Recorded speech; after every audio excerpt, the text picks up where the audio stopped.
All right, everyone. Are you ready for a special day stream? What is happening? Well, let's just say this has been 8+ years in the making for today. Because Metroid Prime 4 previews are out, brand new trailer is out, analysis are happening, and look, we could have went and put this all in a video and made it like 3 hours long, but this is a celebration, and I want to do it with all of you. So without further ado, let's welcome in Nintendo freaking Prime.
Welcome, guys.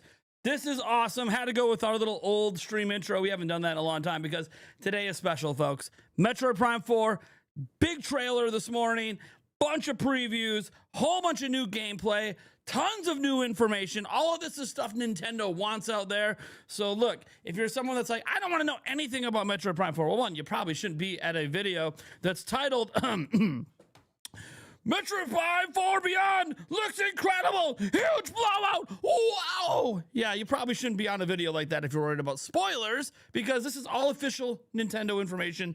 This is stuff they want out publicly. We have people's opinions and impressions from playing the game. We have a lot to go over today. We have a ton to go over. So, it only made sense to me on this special occasion after waiting, my gosh, when did Metroid Prime 3 come out? It's been a hell of a long time. Metroid Prime 3 release date. When was that bad boy? 2007. 2007. I want you to think about how long ago Metroid Prime 3 was. 2007. 19 years. We have been waiting for the next full, true, brand new Metroid Prime game. Oh, we had some Prime little things in between, Federation Force and all that. But a numbered Metroid Prime game, it has been 19 years. You could have had a child back in 2007 when this game came out, and they could be in college right now. Think about that for a moment. You could be a parent with a brand new baby the year Metroid Prime 3 came out, and when Metroid Prime 4 came, they're in college. That's insane. That's how long it's been. So forgive me if I feel like this is a special occasion that we need to live stream as we hit the preview event today. We hit the new trailer. The blowouts are beginning. Oh, man, we got a lot to go over. What we're going to do for the trailer, and let me get this super chat feature quick before it flies off my screen. Thank you so much to Steak. Steak Tension 24 has donated 20 hundreds and says, hype? Yes, low. Dude, hype to the extreme. Shout out to Steak getting us started with the 20. So here's the thing, man. Here's the thing. We're not just gonna like watch the trailer, right? If you guys can go watch the trailer on your own, right? If you just want to watch the trailer, you've probably already seen it. It's like 7 minutes long. What we are gonna do though is we are going to experience the trailer, and we're gonna experience it through the eyes of an expert on Metroid. We're gonna watch Andres Restart's reaction and analysis to the actual trailer. Then once we're done with that, because that's just the trailer, we got to go and watch people's previews. We got to get actual hands-on words and brand new footage on the dang thing. Because again, if you just want to see the trailer, go watch it on your own. It's been up on Nintendo today since like 7:30 a.m. this morning. It hit on like hit on YouTube and socials at like 8 o'clock. It's been up for hours, right? So like I'm pretty late to like even trying to cover this. One reason why I didn't want to make a video is because one, I'm late to even cover it. Two, guys, this is too exciting. This is too hype. This is too freaking hype. So we're going to watch Andres Restart's reaction analysis, which I have not seen, and then we're going to go in and check out some of the previews. You guys can let me know via super chats or whatever in the chat what previews you want. You guys can try to @Ninty Prime. I can't guarantee I can get to everything. The biggest way to get my attention will be with super chats, but you can @ me in the chat. I will try to respond because this is a celebration today. I don't know how long this stream is going to be. There's no real plan here. Is it going to be an hour? Is it going to be 5 hours? I don't know. However long I think we need to go over and celebrate all this information today. This is the blowout, and it begins now. Andres Restart's video, the Metroid Prime 4 direct reaction. It's not really a direct, but it feels like one today. Hello everyone, this is Andres Restart, and this is it. What's up, this buddy? appears to basically be our Metroid Prime 4 Beyond Nintendo Direct. We got a 7-minute and 37-second overview trailer, essentially as long as the 7-minute 40-second Super Mario Galaxy Movie Direct, except this overview trailer on Metroid Prime 4 has way more information about Metroid Prime 4 than what we just got about the Mario movie trailer. And basically, yes, if you don't know why we're watching his video for the trailer breakdown, is because he is an expert. Look at the smile on his face. Look at this. Look at this pause. He is so excited. He is so excited. This is a man that's been waiting 19 years for this. He's been waiting 19 years for this, man. He's so excited. for people who thought we couldn't get Metroid Prime 4 news in the same week that we were getting a Mario Galaxy Movie Direct, they did it. They also told us about Pokopia yesterday in a 10-minute plus trailer overview presentation as well. Like, we've gotten multiple big presentations this week. That's how it's been over the last few weeks. But yes, we have gotten extensive Metroid Prime 4 information here. I will tell you, I've already seen this trailer. I've already seen a lot of parts of it, but I want to run through it with you here as kind of like an initial talk through of this, because the trailer is I dropped amazing. a link This in the is, chat if you guys want to like, go one drop of a the like best on his video, Nintendo subscribe to his channel, all that stuff. presentations Be sure ever. to I show don't friend of the think I'm channel, Andres exaggerating Resort, a here. lot of support, It's man. really good in terms of like dedicated presentations on one game. This one is absolute fire. There's some really cool stuff here. There Yes, are there some is. things that I think some people are going to find concerning, or they will be contentious. The desert. I'm going into this with an The open desert mind, connects and the world. personally I think it's actually really cool. So let's just get into the trailer, because it's, I mean, Are there it's, shrines? it's amazing. So that's what I've we're seen the gonna do trailer. here. I know what's coming. So I'll just put this on, and let's get this show started. Here we go. Okay. So we've seen this part before.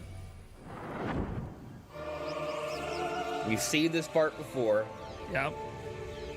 But I'm looking for more, trying to find other little cool secrets. Oh, Explore a every time. mysterious planet in this first-person Listen adventure. to the chorus. Metroid Prime 4. Beautiful. Dude, the chorus is great. So beautiful. We've seen this When part the before. Galactic Federation UTO Research Center is attacked by arch-rival Silux, Right.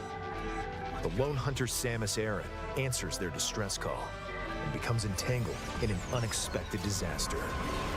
We know about this, but this is new. This is Yeah. what happens after the explosion. On an unknown planet called View Rose. The tower in the middle of the desert. Now, she must fight to survive the planet. I'm pausing it and here. find I'm a pausing way it here. home. All right, check this out real quick. Now, she must fight to survive. Notice, this is the volcano we talked about. This is the thunder area, the forest area, the icy mountain. Here's a strange tower that's like, almost looks like a drill from here, going deep into the ground. It's like a big hole. And there's a tower we just woke up from this big explosion from the very beginning of the game. the All right. Give this super chat real quick. This is a celebration, guys. TARDIS76 has donated $40.99 and says, "What did I miss? You're streaming early? I'm resting in bed. I unfortunately got food poisoning, lol." Sorry about the food. Sorry about the food poisoning. That sucks. We're celebrating today. We've been waiting 19 years for a Metroid Prime 4 Blowout. For it to even exist, let alone Blowout. It's here. Let's continue. Planet and find a way home. We're going to Veros. Oh, it's so Samus, beautiful. You will explore lush Holy jungles cow. full of plant life. Check this, dude. You see, like, just all the little things falling from the tree? Like, this is a new version of the giant tree. It's incredible. A factory roaring with thunderous storms. A research lab frozen in ice. The ice belt. I think that was a frozen Viola right there. And a facility I frozen think so. in ice. That It- looks, there's yeah. like a wheels maybe? It's like a frozen motorcycle, but might not be Viola. And a facility nestled in a volcano. There's all like of which running contain liquid. remnants of a civilization long extinct. Giant half pipe. Oh, look at the light. The maps are maze-like and intricately detailed. Clearly. And That's ferocious Metroid, all right. beasts will That's stand Metroid. in your way. That strong shockwave. The music is very The key to impactful. exploration is the scan visor, which you'll There's a- use to gather information from the environment. Preserve and protects Why our did this memories and planet's wisdom. civilization crumble?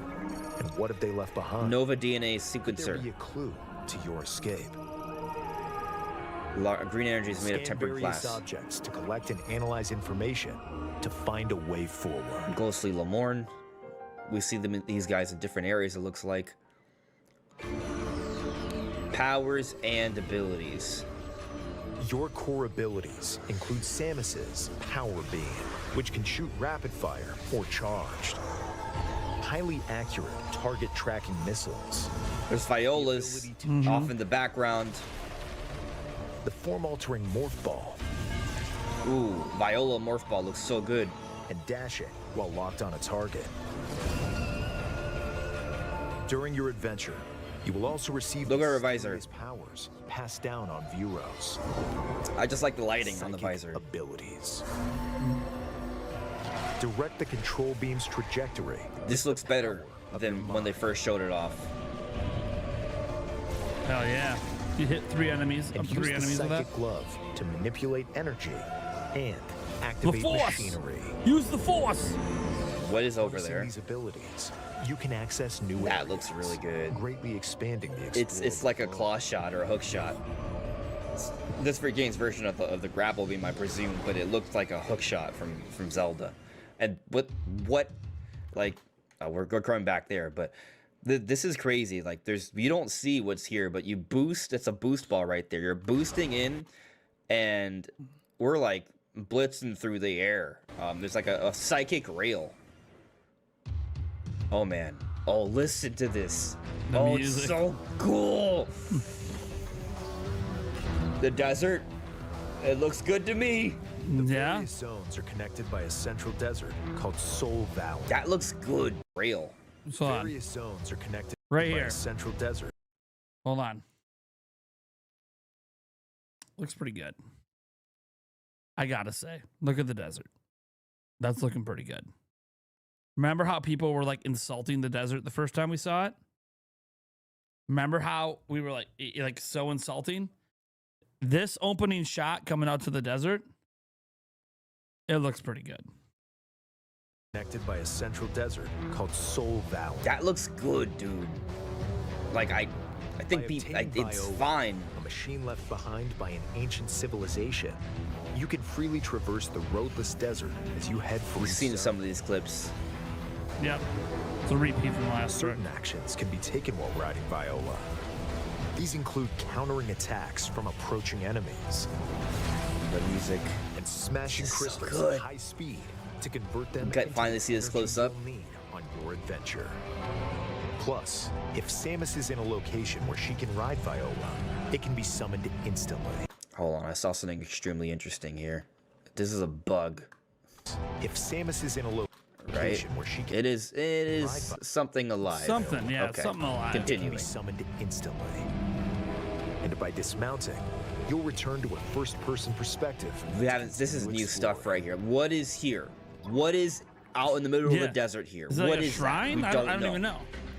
It's Metroid. It wouldn't be This part shrines, might would piss some people off. Like Samus, some Galactic Federation troopers were also I just think this looks incredible for a Nintendo game. Yeah, Some for a Galactic Nintendo game. Federation troop- Look, for a Nintendo game, that's a good looking face. Remember, Nintendo does not make games with this kind of art direction. Okay, got to remember, Nintendo. You know, they're more in the cartoony, cell shaded. They don't go for like a realistic art style very often. This looks incredible for a Nintendo game. I understand that you can talk about how, like, obviously games on more powerful systems made by, you know, teams that have been doing this for decades obviously are much more advanced. But that face looks pretty good. That face looks really good. That, like, we haven't seen faces this detailed in a Nintendo game, I think, ever. troopers were also transported to view rows. A lot of voice acting. Follow distress signals to help the troopers and occasionally battle alongside them. They can even provide useful upgrades. Teamwork is key if any of you hope to escape Hell the yeah. planet alive. Ooh, missile upgrade.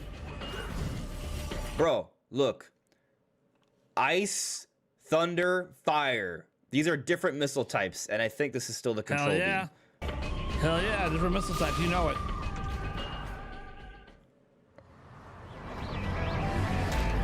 Well, if it's the only way off this rock, all right, I'm in. What do you say? Teammates? Wow. It appears you require assistance. I had no interest in anyone but my family. Now it's a little different. When we get home, I hope we can keep the band together. There's a story here. Yeah, that's what's When I happening. get back home, We got I'll some be story. taking a much I- needed leave. Oh, Giant sand. oh, that thing's incredible. Oh my god, this thing right here, incredible. We knew there was gonna look when you have a wide open desert, right? To make the gameplay interesting, you have to have some pretty massive creatures that you fight in the desert. You have to, because if you're gonna have a kind of a barren desert, right? Like, look, deserts are kind of boring, right? They just are. They're barren, right? They're empty. So from a gameplay perspective, the way that you create intrigue is you have random stuff like this happen in the desert. These massive monstrosities that you have to deal with. This is what makes the desert exciting. This is what makes you want to explore it. Oh my gosh. What a spectacle. The first time this happens when I play the game, I might like literally pause the game and just like sit here in shock. Giant sand boss. A new fate and an unknown destiny await. Look at on that! this planet. Look at that! Ah! Dude, I'm sorry. So hyped. Feneros. Samus and her allies fight to survive. Is about Silence has a headache. to begin. What's this cutscene? It's like Metroid more Prime 4 cutscene-y. Beyond. Available December 4th, only on the Nintendo Switch 2. I'm just and listening to Nintendo the, Switch the, system. the sound effects and the Pre-orders are music. available now on Nintendo eShop. It's so good. The footage shown was from the Nintendo Switch 2 edition of the game. Thunder You missiles. can use mouse controls for intuitive. Oh, gameplay. check. Oh, wait. Well, look at this. Look at this. Look at this. All right. Notice that. So I don't. This is probably not actually the controller. I also want to be very clear while we're watching Andres Research reaction to the trailer here. I have not seen any of the preview coverage. So all the preview coverage is going to be brand new to me. Okay. But I've already seen this trailer like multiple times today. But I'm really curious on his analysis. Right now he's kind of watching through it and you can see he still has like 16 minutes here. So he's going to start analyzing and talking about it here once we get through it. Beam because it's 3. I think it just stands for the missiles of the other 3 types of the element. So I think this is for elemental missiles. Because look at this. You're going to see it go down. See, it's at 47. Thunder missiles, it's going down. You can use That's what it is. for intuitive That's what it gameplay is. on Switch 2. Not the control beam. It's separate. It is elemental missile Simply adjust types. how you hold the Joy-Con 2 controllers to seamlessly swap between standard and mouse controls as you play. Yep, we know that from the Switch 2 experience. So good. Plus, you can explore the immersive world in 4K, Giant ice 60 cavern, frames per second, vast areas, or enjoy smoother dense action in areas, full HD maze-like at structures. 120 frames per second. She was using Viola in this Choose area. from these two modes, both of which support HDR, based on your preference and playstyle. This is so... What, Dude. This is kind of like Donkey Kong Tropical Freeze Yeah, a they little got bit. like HDR, side scrolling in this. based on your preference. Because you can see This there's is- an environment off in the background. Yeah, this is like, dude. Dude, they put, I missed this earlier. I saw this the second time I watched the trailer. Dude, they put in these like sections that are like traditional Metroid. This is sick. Right? Like you're moving in 2D here. And were you doing something with the morph ball I don't think we've ever done before. We're like yo-yoing across. Playstyle. That's new The Nintendo and fun. Switch 2 edition of the game looking. can be played on Switch 2. They're trying to explain this very clearly. Please be sure to purchase the game edition that matches your system. Plus, Nintendo Switch 2 players who have Metroid Prime 4 Beyond on Nintendo Switch. You know what's funny? So in the chat, I see that more Bears Cup guy is like, you know, this looks like a 2013 PS3 game. You do know this is a Nintendo Switch game, right? Like, can we be very, very clear here? This is a Nintendo Switch game, not a Switch 2 game. Yes, we are looking at the Switch 2 edition, which just has upgraded, has the mouse mode, the 120 FPS, and the 4K. But it doesn't change the overall visual style of the game. It's not going to be massively increased visuals. It's a Switch 1 game. So, Can upgrade to the Nintendo Switch 2 edition by purchasing. Oh, the this upgrade music is so good. I could listen to this for hours. you said, do we need to lower our standards, though? I love the Metroid franchise. No, you're not lowering your standards. You need to know what the standard is. The standard is Switch. Don't think about Switch 2. Think Switch 1. You got to think Switch 1, which, yes, is more powerful than a PlayStation 3, but it's not demonstrably more powerful than a PlayStation 3. It's not as powerful as a PS4. It's between. So when you're like, hey, this looks like a PS3 game, well, no, it's a Switch game. This is not made for Switch 2. You got to have your expectations in check. 3 new Metroid Prime 4 Beyond series amiibo figures will also be available. I mean, besides the gameplay, it looks incredible, too. And the gameplay is really what I'm here for. Something huge is happening here. Tap these amiibo to unlock additional features in the game. Well, yeah, boosted textures, especially when you consider Switch 2 version, because it's going to be in 4K, right? And there's 120 FPS mode. But again, that's obviously only on Switch 2. All right, so check this out, guys. This Samus amiibo, right? Yep. Grants a temporary bonus health shield once per day and more. Okay. Okay. Okay. Nothing too crazy. The Viola of Bike. Alternate skins for Viola and more. I don't know what the more is. Getting alternate skins, looking different. Like, that's interesting. Yeah. And this one is actually crazy. I'll explain why. Here it says, easier access to an in-game cinematic and more. So They do clarify you can get this in-game cinematic without the amiibo. To be clear, you do not need this amiibo. I don't know about the skins and all this, but I do know that this amiibo here, technically, you don't need it to access the cinematic, but it just makes it easier to get to. So I don't know if it opens like a new access point for a story. You know, we don't know, right? this is actually really, really huge because I remember, if you guys remember that video we did about the Universal Nintendo translations, this part was taken down before the rest of the article was taken down. And this part that was taken down actually might be extremely accurate. So there was talk of there being like flashbacks of Silex. And so the idea was that we would be exploring the history of Silex and what he went through. Supposedly he went through torture and stuff. That's what the translation covered, and people have disputed these translations, arguing that they weren't very accurate. However, the interesting part about it is that it was talked about how the Silex amiibo would grant you access to these flashbacks. And so now we have a Silex amiibo, and Nintendo has just confirmed that you will gain easier access to an in-game cinematic. So this is actually great because, one, it confirms that it's only easier to get. You can still get it in the game naturally, which that's how it should be.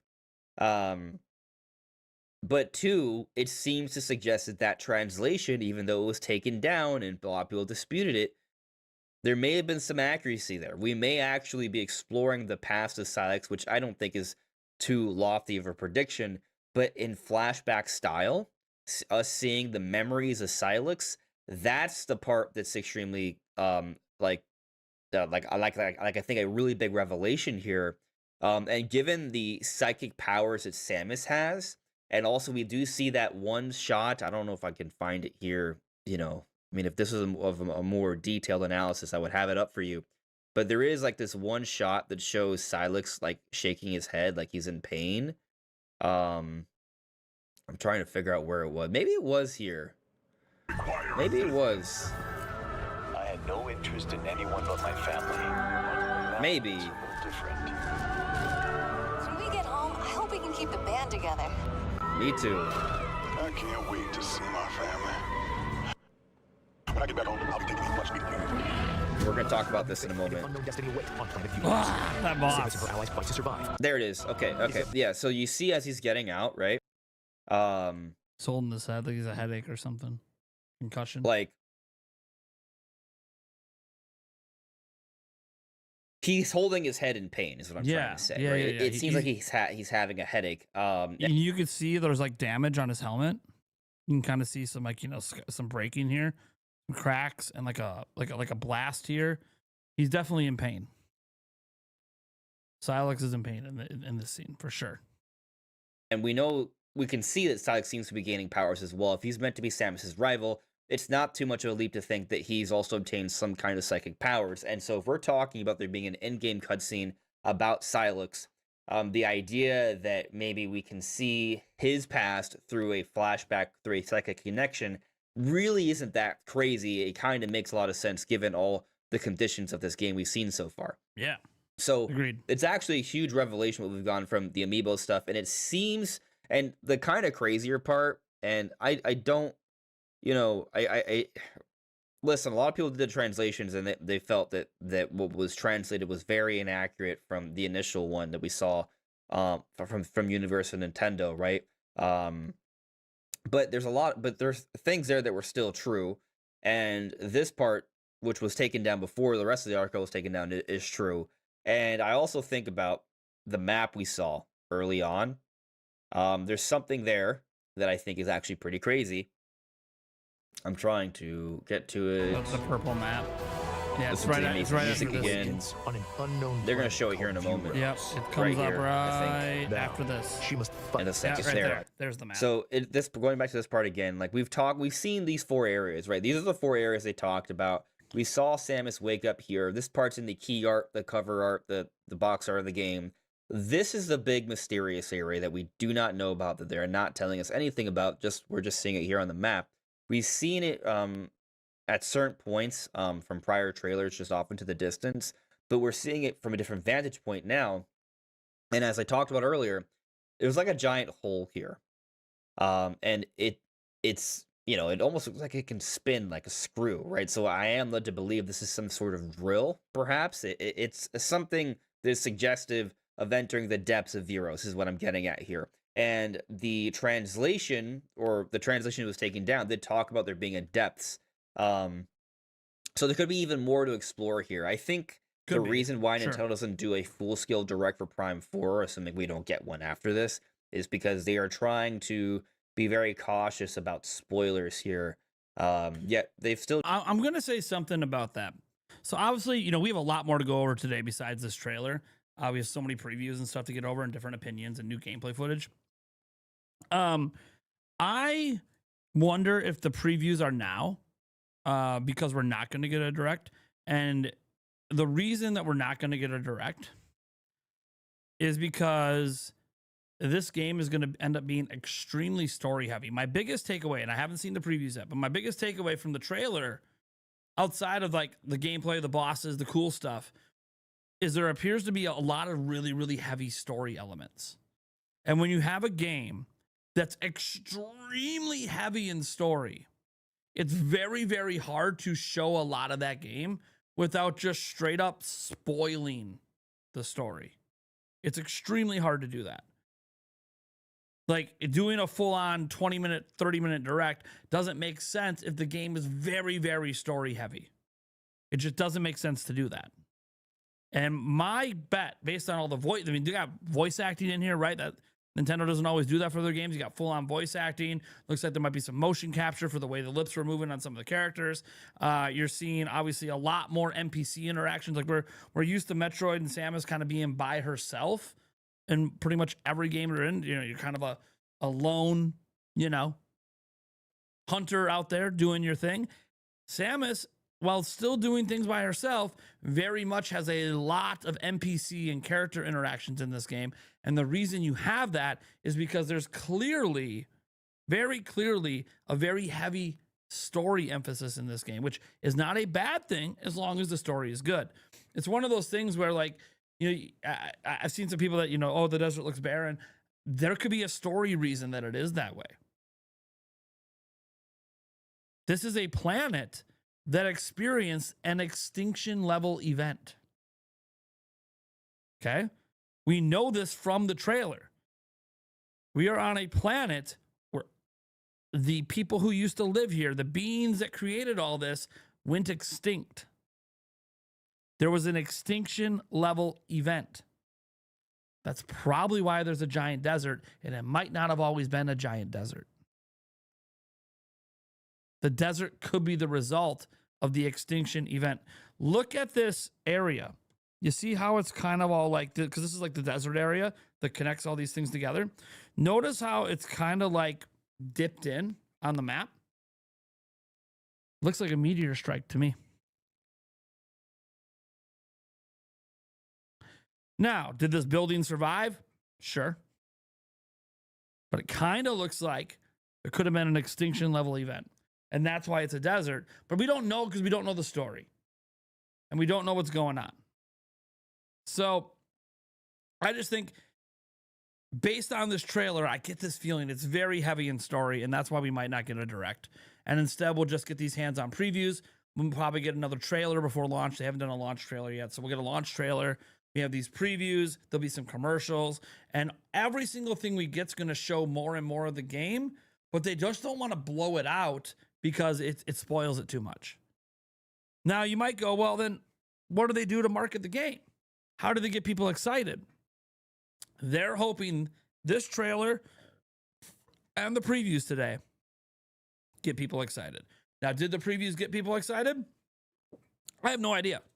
I haven't looked at any online reactions to the previews yet. I haven't seen if the previews are getting lots of views. I haven't looked at, this is it. The only thing I've experienced with Metroid Prime 4 today is this trailer. So I don't know how the internet's reacting. I don't know if things are going viral. I don't know if all these massive outlets that did previews, are these previews getting hundreds of thousands, millions of views? I don't know. Okay. So we'll get to that after this. I've seen some people in the chat. I've seen some people saying the previews are largely positive. I just saw a comment that said the previews are largely negative. Obviously, I don't know any of this because I haven't seen any of the previews. Now, what I say in seeing the previews is I need to see the people who actually played the game and what they say, not necessarily what people are just saying on social media, like on Twitter or whatever.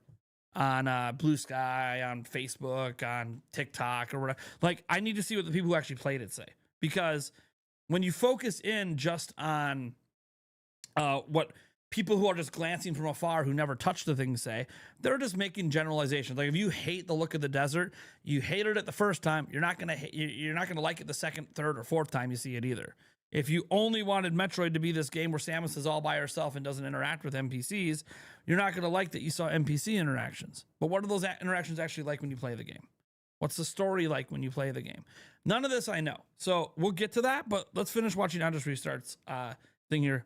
I'll mostly not interrupt it here outside of super chats for the next rest of this video. Given us a pretty solid amount of information. I expect there to be more. I know previews are coming out today, but like this trailer on its own is so much for us to chew on.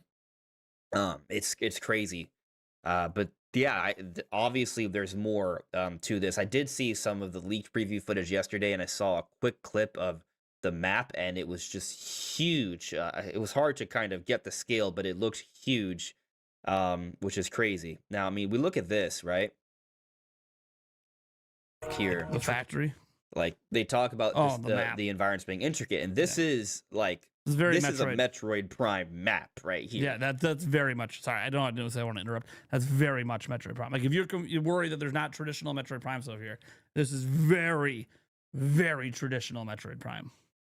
Like Get this. the detail. This is if you were concerned that we weren't getting the Metroid Prime maps, it's all there. There it is. There it is. Something I'm He just says noticing exactly here, what I say. this is in the Vault Forge. It's almost like we like Metroid. There you have a radio option, so this is going back to the Federation. Me and Trooper Andres stuff. like Metroid? Never. And so I'll Never. just kind of get to that part.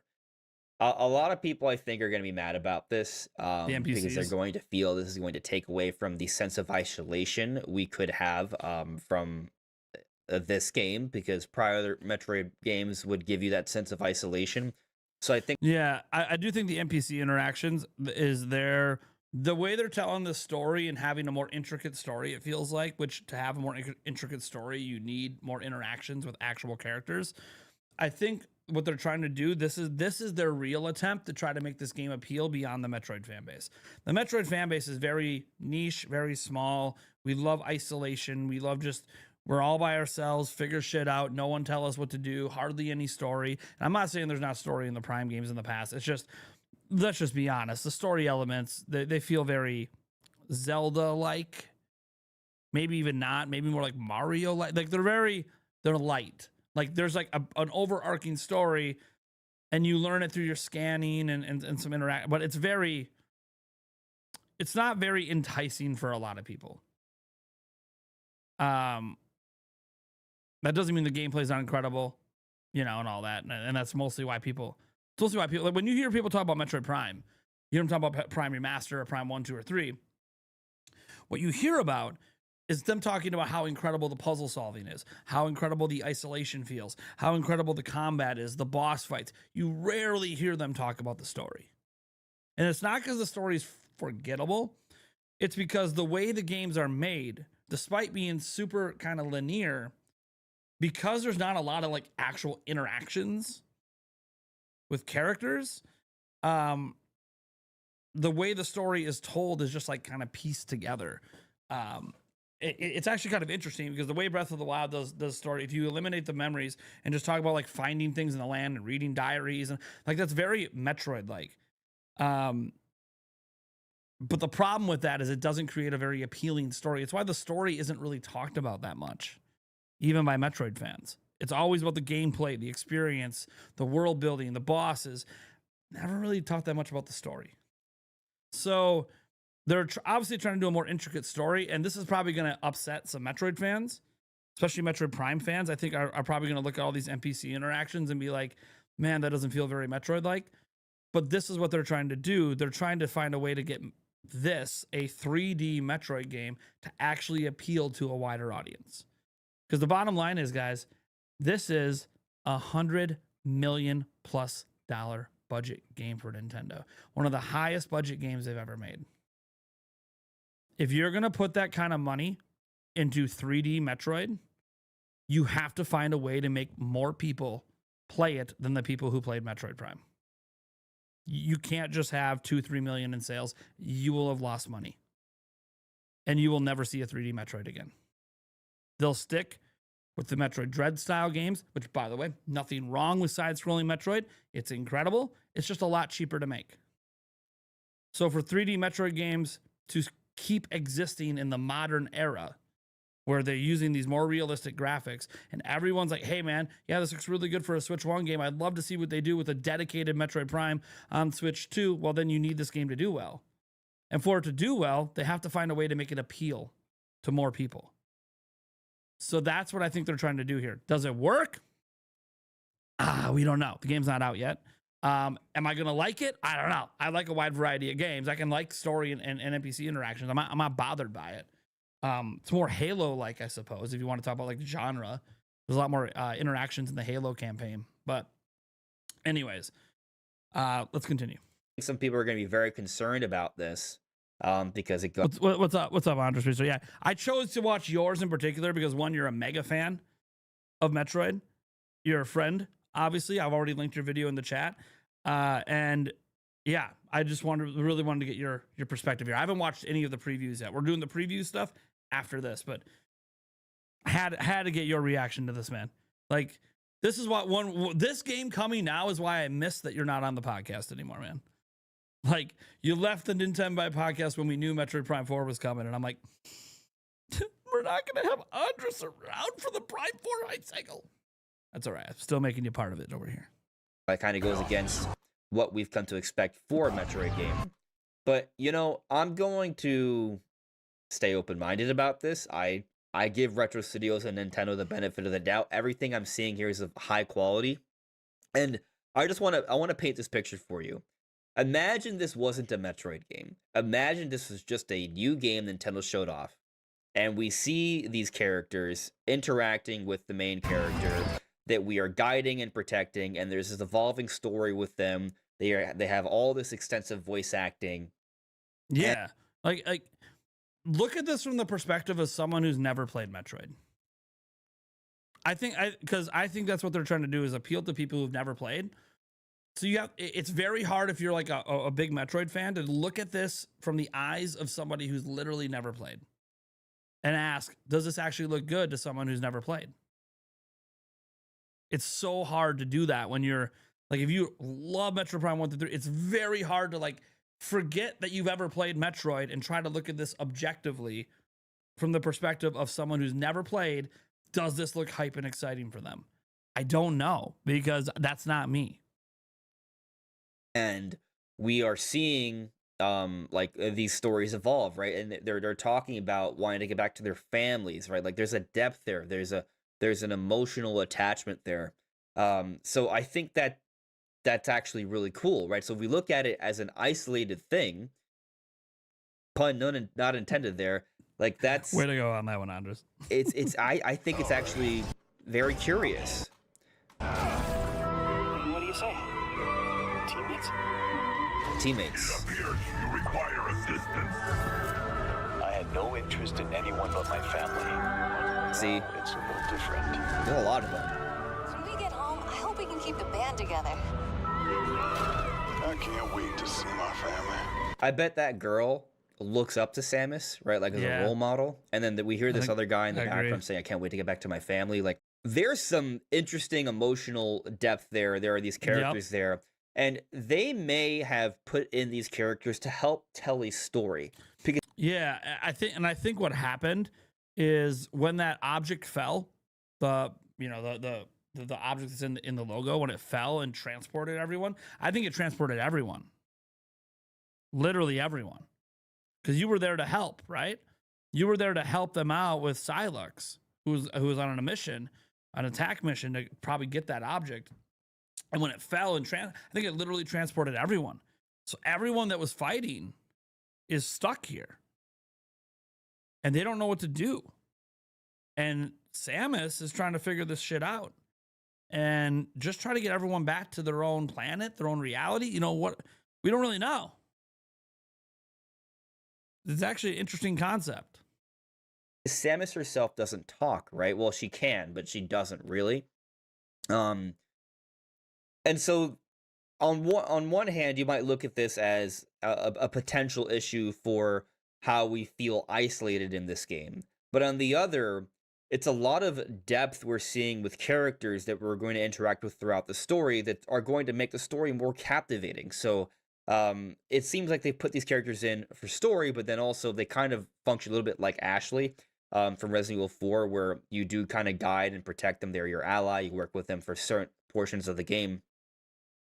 And what I will also say is that even if there are sections where clearly you're not alone, so you're not isolated, that does not mean you're not going to feel that typical isolation we feel from prior Prime games during other sections of the game. We do not understand the full gameplay loop here.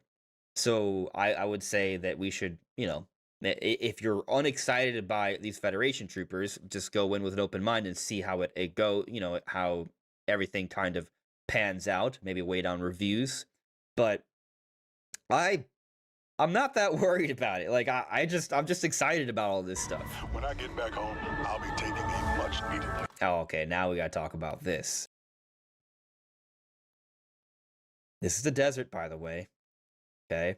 And what I think is neat about this, oh, dude, like, listen, we're gonna have a lot to analyze here. There's just so much. I'm not gonna do it all in one video. We might be doing multiple videos a day. We'll see.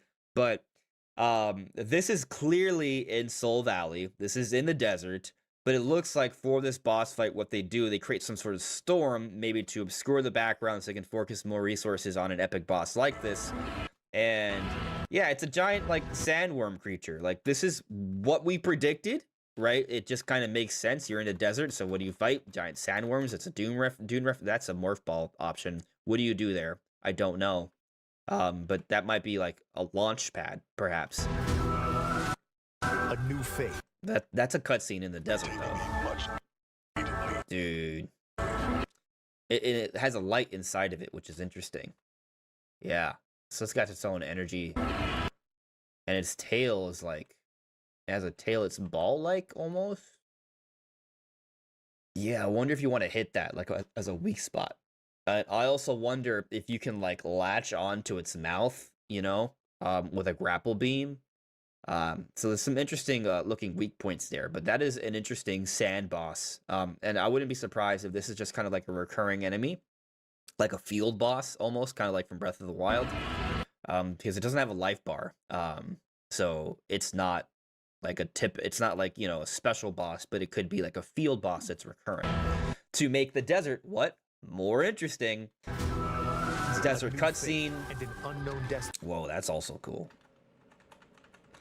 Yeah, I went in just to this video just thinking it'd be kind of like a reaction, but it's becoming a little bit of a trailer analysis. Okay, so the Federation trooper is shooting that, and this is a destructible environment. I mean, I'm assuming this is scripted, but man, look at all those particles. So this thing is shooting, this robot thing is just lasering off this entire area. That entire chunk is just blasted off. You can see like the melted metal there, which is really cool. But also notice there's a Federation trooper here helping you out, and there's actually two of them. You're working with Duke and Armstrong in this section. An unknown destiny. And then we have this whole other really cool epic boss. This is what I wanted. Like when I did my Prime 4 predictions earlier this week for a direct, which to me this is a direct. We are seeing an epic boss. This is what I wanted to see. It looks a little bit like Kraid. It's not exactly Kraid, but it looks similar. It has a serpentine body, but I was just talking about like the face. But notice here that it has almost like a Metroid-like membrane. We go back to Carvex, has a Metroid-like membrane. We go back to I think is it Abarax, the giant space pirate we fight in the first section of the game is consumed by Metroids. So it seems like Metroids are powering up different boss enemies here. And actually, going back to that sandworm thing, I wouldn't be surprised if there is a moment in the game where a Metroids consume this and it makes it into an even bigger, stronger enemy, making it into more of a main boss.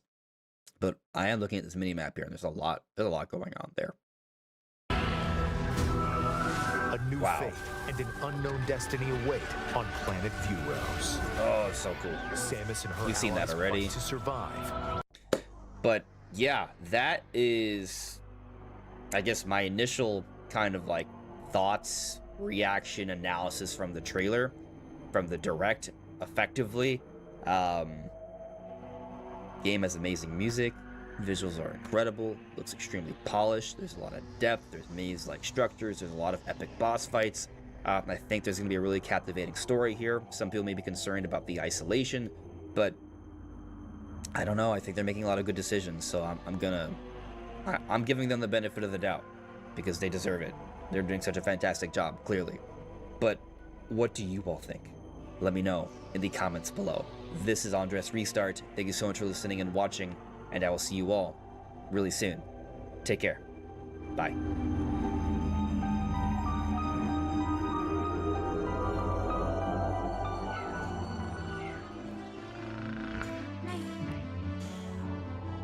All right. All right. Again, we'll link one more time to this video. You guys should go check it out. All right. What preview should we watch first, guys?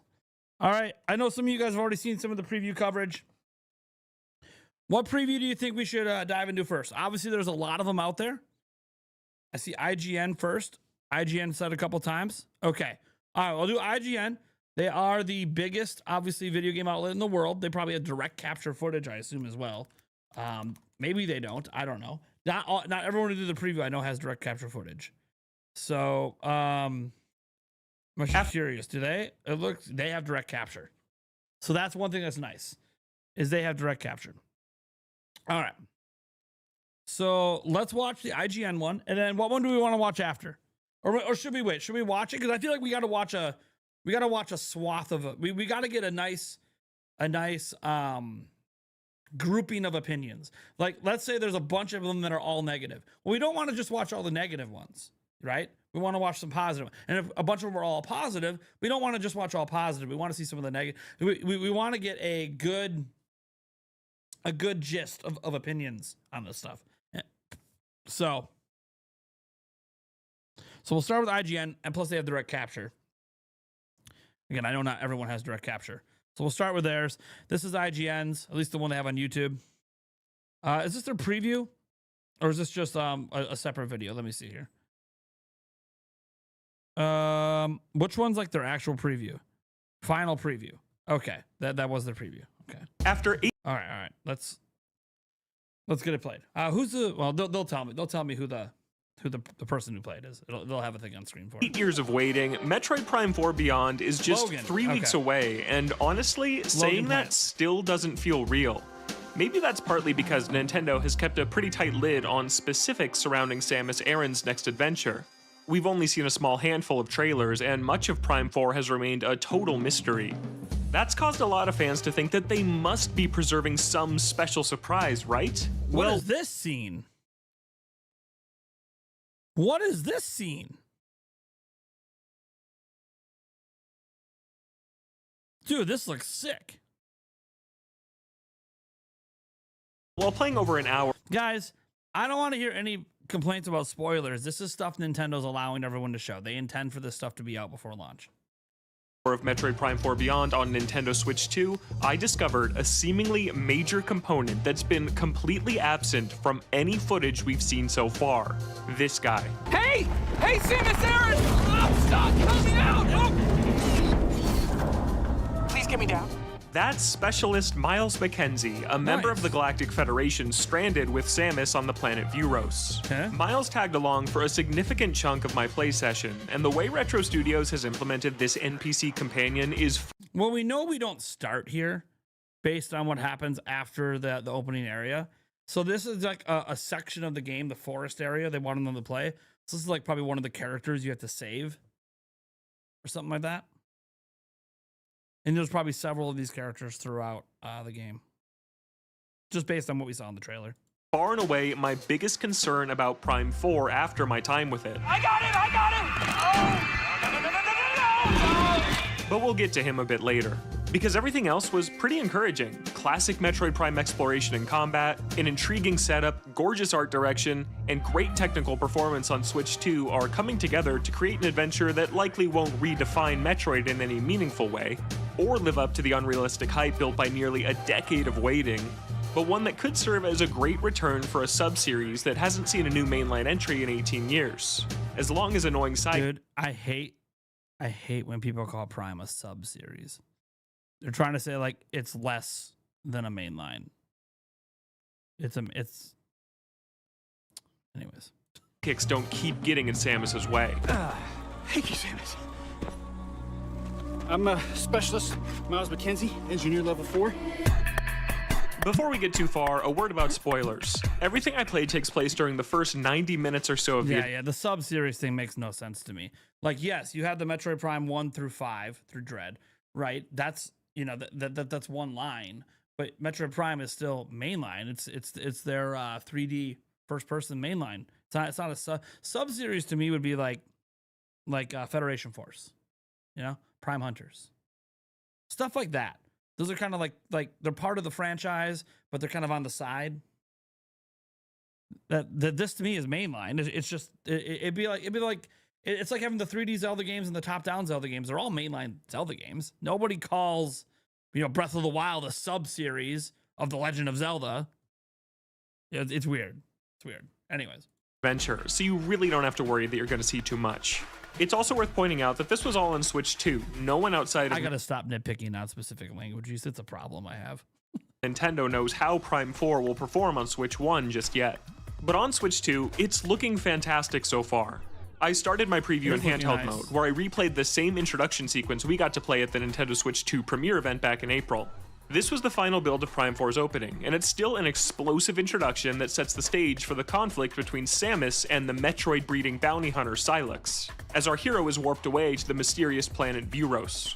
The biggest takeaway here is that Prime 4 looked fantastic on the Switch 2 screen, specifically at 120 FPS in performance mode. Hell yeah. Once I was set up on the TV, playing in quality mode at a crisp 4K 60 FPS, things got started with a very familiar, nostalgic chain of events. The camera snaps behind Samus's visor, and I'm left alone to explore this lush forest region. So I, almost reflexively, start scanning everything in sight to add it to my logbook. Classic Metroid Prime. Gameplay-wise, Prime 4 doesn't seem to be reinventing the morph ball. This still looks and plays like Metroid Prime, and I really enjoyed falling back into its investigative flow.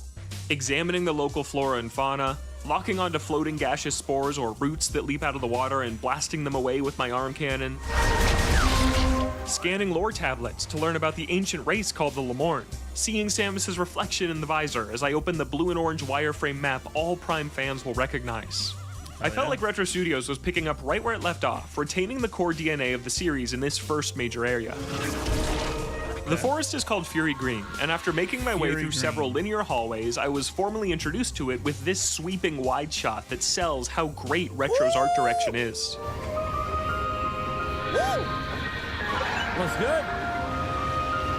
You can tell Prime 4 was built as a Switch 1 game in a couple ways. Some background elements look a bit flat, but handing the added power of the Switch 2 to a studio with an artistic track record like Retro has resulted in what's shaping up to be a really beautiful game. At least in this self-contained area. My preview didn't cover the open desert or Samus's motorcycle we've seen in the last couple of trailers. It's important to note that Nintendo specifically chose not to include that content at this preview event. Make of that what you will, but it leaves those two key components as our biggest unanswered questions that will have to wait for our final review. But back to what I did actually see. In classic Metroid fashion. Okay, so probably none of the previews have the desert area, which that's fine. I feel like it's a very story-heavy game, so they're probably trying to really self-contain this demo. Like obviously we know the desert area is like really open and you can kind of go anywhere. So it's really hard to like box players in a demo there and not show things that they don't want shown. So that's why they're probably showing off just one of the areas that's probably early in the game. That way, it's not spoiling too much of the game. I don't think they're trying to like hide anything here. I think they're just trying to there's certain things in the open world they don't want people to know about yet. I soon ran into the first door I should say open world. It's more like a Hyrule field. The way they described it, it's not really open world. It's like a Hyrule field that connects everything together. Past, so I morphed over to a new area and unlocked one of Prime 4's main new powers. The Psychic Glove. This gives Samus telekinetic control of psychic objects. I returned to the blocked door and used the glove to grab a psychic energy mote from a nearby statue and redirect it into the lock, allowing me to proceed. Yeah, the Force. You use the Force. All examples of this were pretty simple so far, but this is the first major area, so it's probably fair to expect they'll get more complex as Samus progresses. I'm hoping the same for the other uses of the Psychic Glove, which involve slowly tracing basic shapes to unlock this energy tank, or painstakingly pulling a lever to open the way to a save room. The animations felt sluggish, and the actions were completely mindless, another thing I'm expecting to ramp up as we go. Wait, what felt sluggish? Mindless, another. The animations felt sluggish, and the actions were Well, it's funny because he's saying the animations felt sluggish. It looks smooth. I wonder if this is something I'm curious about. And I guess we'll have to get opinions from other previews on this, on what they felt like with the animations, because the animation looks smooth. Just watching it, it doesn't look like it's like. But I wonder if HD Rumble 2 or HD Rumble in general is like every time you pass, like maybe there's like a slight rumble from the glow when you're moving and using your ability, and then every time you pass one of these fins, if there's like a little jerk of a little punch on the HD Rumble, and that gives you that sensation that like you should be going like this, but because the animation isn't and it's smooth all the way, there's something off-putting about the way it feels in the controller versus what's happening on screen, and it's creating a disconnect. But so far he hasn't described any of the rumble stuff, so we don't know. But because the animation actually looks smooth, but he said it doesn't feel smooth, which to me that has something to do with what you're doing with the controller versus what's happening on screen. But again, he hasn't talked about how the controller feels or the rumble or any of that yet. So, and this is just one person's take, and it's early in the game, and maybe it's meant to feel rough in the beginning because you just got these powers, and it gets better over time as your powers get better. It also could be an intentional part of the game where the powers are kind of raw when you get them because you haven't refined your use of them yet. And that could be an intentional disconnect where as you power up and as you level up and as whatever, the powers get easier and easier and smoother to use, and that's part of how the abilities work. Also, obviously, it could just feel like shit the whole time. Like we don't know. I'm just throwing out possibilities. But again, we have to get other people's opinions on this as well, since I'm trying to like remember these criticisms for when we watch people that maybe don't have them, to see like how different people are feeling about this. Because this is an HD Rumble game. It is a mouse capable game. So I'm very curious because the controls could be very different than what we're used to. Completely mindless. Another thing I'm expecting to ramp up as we go. My map beeped, alerting me of a distress beacon from the mindless? Wait, what's mindless? Animations felt sluggish, and the actions were completely mindless. Another. What does that even mean? I mean, I know what the word mindless means, but what does it mean in context?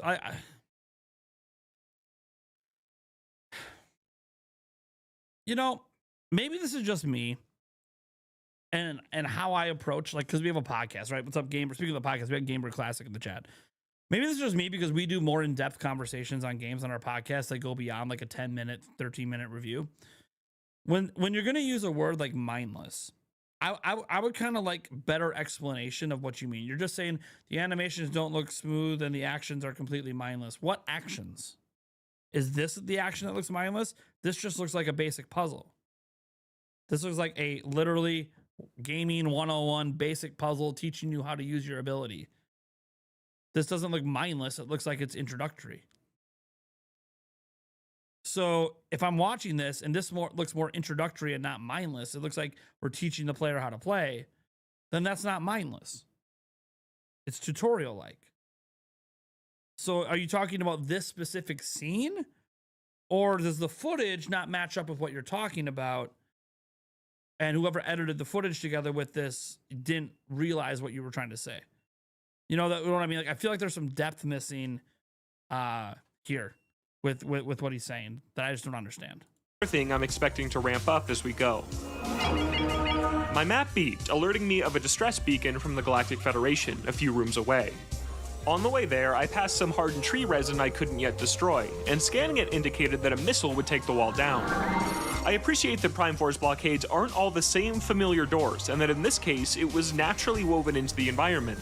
We'd be back here later, but with a friend in tow. After tiptoeing through an eerie, condensed part of Fury Green, I came across a crash-landed Galactic Federation ship, where I was immediately taken aback by the tonal whiplash.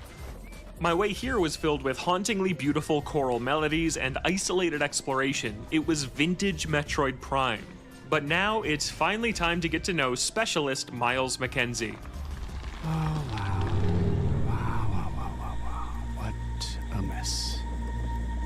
alone on a planet with no hope of survival. But you're also not sitting next to Phil anymore in that cubicle, so... Win? Ugh. He didn't leave a great first impression with this. One thing I want to say, I got to rewind a little bit because I missed some stuff. I was talking to my fiance. So I'm going to rewind just a smidge here. Where was that part where he was opening? Yeah, it was like right here. It sounds like he doesn't like that character. The funny thing is, so far, everything I've seen on that character, this is just me watching, not playing. I kind of like him. I kind of like kooky, weird, nerdy, clumsy characters. I don't know. Maybe that's just me. But we'll see what else if we see more of him. Another thing I'm expecting to ramp up as we go. My map beeped, alerting me of a distress beacon from the Galactic Federation a few rooms away. Okay. On the way there, I passed some hardened tree resin I couldn't yet destroy, and scanning it indicated that a missile would take the wall down. I appreciate that Prime Force blockades aren't all the same familiar doors, and that in this case, it was naturally woven into the environment. We'd be back here later, but with a friend in tow. After tiptoeing through an eerie, condensed part of Fury Green, I came across a crash-landed Galactic Federation ship, where I was immediately taken aback by the tonal whiplash. My way here was filled with hauntingly beautiful choral melodies and isolated exploration. It was vintage Metroid Prime. But now it's... I see what's about to happen. I see what's about to happen. So he's someone who loves Metroid Prime. And what's about to happen is, so far, once you got to this area and got transported, you've been by yourself this whole time. Now you're about to start a mission to save someone, which means there's going to be a lot of interactions. And that's not what Prime 1, 2, and 3 were like. So to this person, it's going to feel jarring because they expected Metroid Prime 4 to keep just doing the traditional Metroid Prime thing. Now they're about to do something different, and he's not going to like that difference. I could just tell. He's not going to like the difference. It's probably an escort mission, probably a lot of escort missions, and he's just not going to like it because, the characters got their own personality. Based on the subtext, probably super chatty, likes to talk a lot, very nervous, very afraid, very character building. And this person doesn't want that.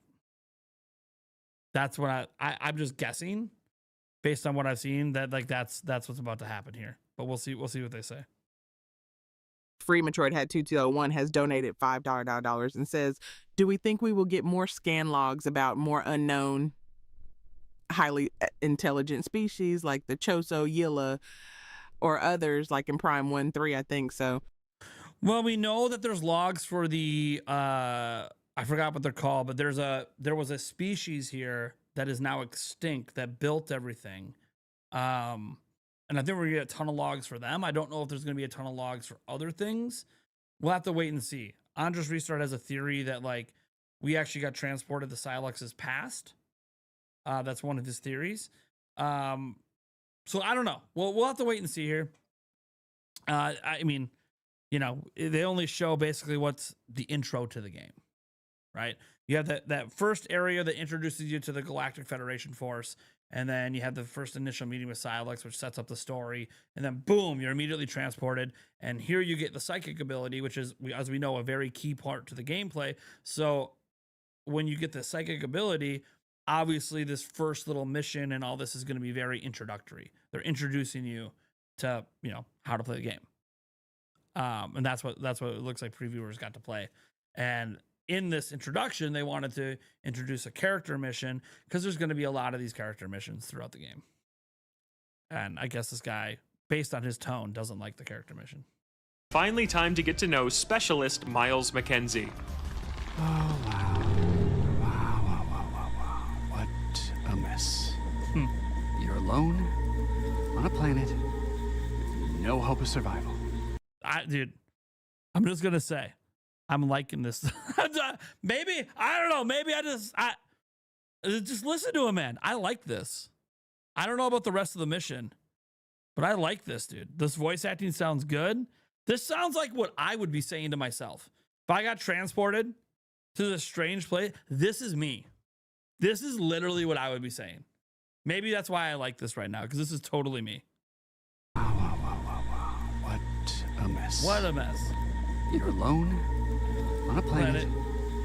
No hope of survival. Totally me. But you're also not sitting next to Phil anymore in that cubicle, so... Yeah, see, there's your win. Your win is like, hey, I'm not in the cubicle anymore, so I guess that's a win. I fucking hate Phil. Fuck Phil. Literally. Like this, do you know how many conversations I have like this when shit goes haywire in my life with myself? You guys don't even know.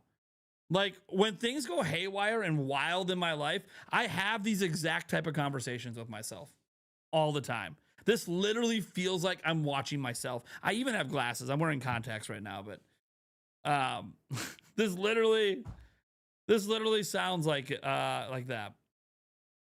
10,000 noodles. Preview is gonna take forever. Dude, that's the whole point. We're not here to rush, man. We ain't here to rush anything. I'm not on a time schedule. This is today. This is what we're doing today. This is my video. Welcome. Win? Oh. He didn't leave a great first impression with this honestly cringy monologue, but I was still intrigued to see where it went. Samus and Miles got swarmed by some jungle monsters, and it became my job to protect Miles from them. Sure, yeah. After a close quarters firefight that concluded with shooting the vines holding up Miles' ship, he awarded me with the missile upgrade for being his savior. Hell yeah. This is fine, I thought. I prefer isolation in Metroid, but I don't mind running into a character. Yeah. He's gonna, okay. I'm gonna make a prediction right now. If Logan Plant is the one reviewing Metroid Prime 4, here's the thing. He's not going to judge it based on the game it is. He's going to judge it based on what he likes from the prior games, rather than judging this game in isolation. IGN's going to give it like an 81. If this guy's the one reviewing it, he's going to give it an 81. Because he doesn't like that they're trying to expand Metroid. And he's not going to judge this as its own game. He's going to judge it compared to the other ones, which is fair to compare and contrast, but also they're not trying to be those games. So yeah, it's going to be, they're going to have an 80 something if this is the I don't know that Logan Plant's the one reviewing the game, to be clear. But Logan's making it very clear he does not like anything other than isolation. And this game's going to have a lot of non-isolation. Ergo, he's going to knock the game for it massively. I can already tell. Here and there to flesh out the story with some voice acting and cutscenes. But then... If it's okay with you, I'm going to tag along. Yeah, it's an escort mission. What do you think was going to happen? You're saving them. Logan! What did you think? Look, I didn't even play the demo. I knew the moment you ran into him, dude. He said he's on a planet. He's by himself. He's going to die. That's his mentality. He thinks he's going to die. Oh, he meets someone he knows. He knows who you are. He knows Samus Aran. Why would he not follow you? You're on a mystery planet. You all got transported. This makes sense story-wise. You're on a mystery planet. You don't just save him and walk away and say, oh, good fucking luck, save yourself. Why'd you even bother saving him if you were just going to abandon his ass? Like, come on, of course he's going to tag along. What are we doing? Like, I expect it. Anyways. Started to get a... He's someone that just doesn't want story. He just wants full isolation Metroid. That's fine. That's his opinion. Steak 10 and 24 has donated $39.1 and says never played an MP game and actually really looking forward to MP4 Nintendo Live preview next. Please also streak. Yeah, we're hitting the streak there. Thank you so much. But we're good streaking! Yes! No drinkies. Obviously alcoholic beverages during my day streams. We still have our night Q&A tonight. But thank you so much for that. All right, let me clear that off screen and let's go back to the preview. So again, yeah, so we'll finish this one, then we'll watch what you said, Nintendo Live. So watch theirs next. Thinking feeling. So, where to? it might be a good idea to check the map and get our bearings. In one sentence, Samus not only gained an unwanted companion, that companion also instantly started chiming in on what I should be doing, like Atreus to Kratos in God of War or Aloy to Aloy in Horizon. The next 20 minutes of my demo ranged from mildly annoying to downright infuriating, as Miles constantly bombarded me with either awkward attempts at quippy humor, It's about to get real nerdy in here. or unwelcome hints that I love quippy humor. I love quippy humor. I'm sorry. I'm not Logan. I'm not you. I actually like that kind of humor. That kind of humor makes me laugh in a lot of games. I know it's not for everyone. directly defy Metroid's spirit of exploration and discovery. Yeah, there it is. There it is. He's mad because the game's not 100% isolation. All right. Maybe mad's the wrong word, but he's coming across frustrated. He would scold me for not stopping to save my game. Are you sure we don't need to use that? Comment on, It's a tutorial. I can't. It's a tutorial. You're complaining about a tutorial, buddy. He's reminding you that you can save your game. He's reminding you how to use your abilities. He's reminding you how to use your map, because up until this point, brand new players might not know how to do this.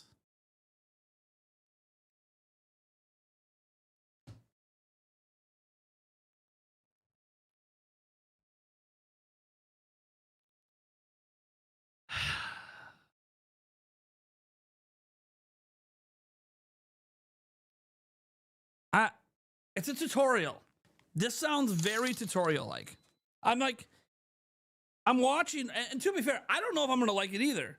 But what I'm saying is, this is very obvious. Like, it's so obvious to me this is a tutorial section of the game. They're teaching you everything because new players aren't going to know this stuff. Metroid veterans, Metroid Prime 1 through 3 veterans are going to understand how to use your mini-map, the morph ball, your missiles. We're going to know how to do all that stuff because we played Metroid Prime for a while. This is the first brand new numbered Metroid game in 19 years. They're going to create a tutorial section for brand new players who never played Metroid Prime before because it's been almost 20 years. So, like, I don't want to hear complaints about a tutorial being a tutorial. That's all I'm saying. That's all I'm saying. I don't want to hear bitching about a tutorial being a tutorial because you're not considering new players. You're only considering, I'm a veteran. I don't need this. Okay. You got to think beyond yourself because they're trying to appeal to people who didn't just play the original games. This is not a love letter to Metroid Prime 1 through 3 players. This is a brand new mainline Metroid game that they spent $100 million on. They're trying to get new players to play, which means they have to introduce new players to all the mechanics of the game. And they're using this mission, this character, to be kind of funny, maybe make new players laugh a little bit. Meanwhile, he's kind of teaching you how to play. We have a big super chat. Holy shit. Free Metroid Hat 2201 has donated $50 and says, can't wait to learn more about this Lamorne race. So many theories going through my head right now. I need to talk to someone about this. I am geeking out. Also, Tabby, if you're watching, we need to do a bonus podcast episode for this Prime 4 hype. Well, there won't be a bonus podcast today. We will definitely be talking about Prime 4 next week. That's going to be happening for sure. We will be talking about Prime 4 next week. So there's too much happening today to not have a huge Prime 4 topic. We also have Kiwi Talks on, who knows some of the developers on Prime 4. So you know we're going to be deep diving Prime 4 next week on the podcast. All right. Thank you so much for the 50. Holy crap, man. Love and support, man. Appreciate it. everything I scanned. Can you read that? Hey, does that say anything about this place? They really don't want anyone in here. Must be a sacred space. State the obvious. I can see the door, Samus! And would scream whenever an enemy popped out of the ground suddenly. I promise I'm not cherry-picking here. I was in complete disbelief at how Miles was constantly talking during gameplay, to the point where I dug around the settings menu to see if I could tone it down.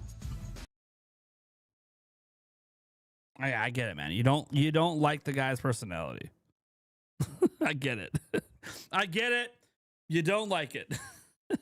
The only option I found was to mute voice acting entirely, but I don't see myself doing that when there are plenty of actual cutscenes. And I think Metroid was talking about Tabby, that they got their own little podcast they do.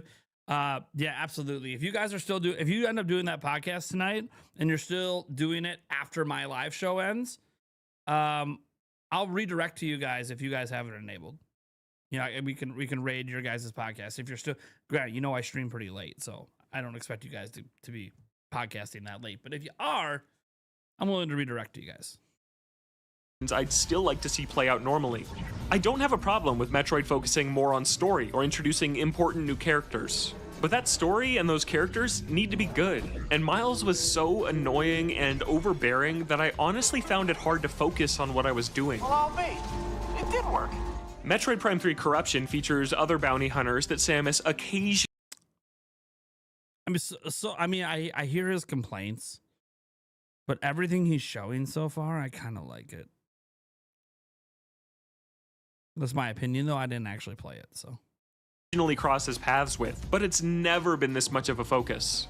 And throw in as many cutscenes as you want, but I can't help but feel a sacred line has been crossed when I'm playing a Metroid game and an annoying engineer tells me how to open my map, how to defeat an enemy, or reminds me to save without. It's a tutorial.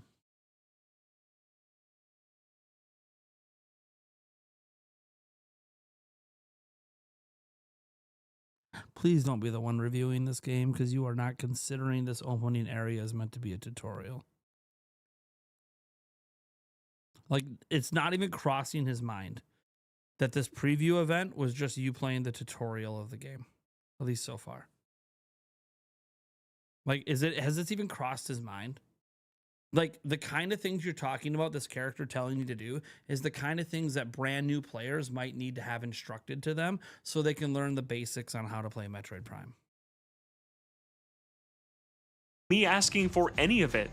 There are far smarter, more nuanced ways to onboard new players and push a franchise forward while. So he is considering, okay, he does consider that it's a tutorial. He's just saying that there's a better way to do it, as in his opinion. Okay. Well, I think they're also introducing to the fact that you're going to be interacting with NPCs throughout the whole game, or a huge chunk of the game. I don't know. Everything he's shown so far with this NPC, I actually kind of like. I think the NPC is kind of funny. And I'm sure it's only for like this mission that I even deal with him, right? You know, like he's following me around till we get to whatever we're doing, accomplish whatever we need, and then I move on to the next section of the game. He's probably not with me anymore. Still respecting the reasons people love it in the first place. And the way Retro weaved Miles in caused a lot of dissonance that shattered the immaculate vibes the introduction set up. Everything in this jungle trying to kill us. How am I supposed to soak in these gorgeous vistas and this epic, serious music when this guy is asking me if that weird smell is sweet or stinky? There's a strange smell around here. I'd had enough, and I tried. Maybe it's about the story, the smell. Because when you're playing, you can't smell anything. The only way you're going to know that there's a weird smell is for someone to tell you there's a weird smell. Could be story related. I had to ditch Miles during a fight on a very cool bridge. I heard him yelling to not leave him behind, but before I knew it, he went down, and my visor prompted me to use Samus's psychic powers to revive him. When I failed to do so, Miles died, and I got a game over for letting a Federation trooper fall in battle. Of all the things Metroid Prime 4 could have been, I never would have guessed it would include outdated escort missions with companions that never stop talking. The last stretch. I'm going for it. Cover me. Samus doesn't respond at all, which, if you're going to pick between Samus talking a lot or not at all, silence is the right choice in a vacuum, even if I think a few words here and there would work better than this awkward silence. Hey, but it's progress. But there are 3 words I really wanted to hear her say. Please shut up. Thankfully, this didn't last forever. After earning the new control beam ability that lets Samus direct her charge shots to hit multiple targets. Yeah, he just doesn't care about the story. You could tell. Everything he's saying right now is like he's not said one thing about the story. He doesn't care about the story. He's too locked into what Metroid Prime was and not considering that it's expanding to new avenues with bigger storytelling. Is it going to work? Does it work in the full game? I don't know. But To which Miles said, Found something for and yes, he did. I want to be very clear. This guy failed the tutorial. I just want you guys to realize he got a game over during the tutorial.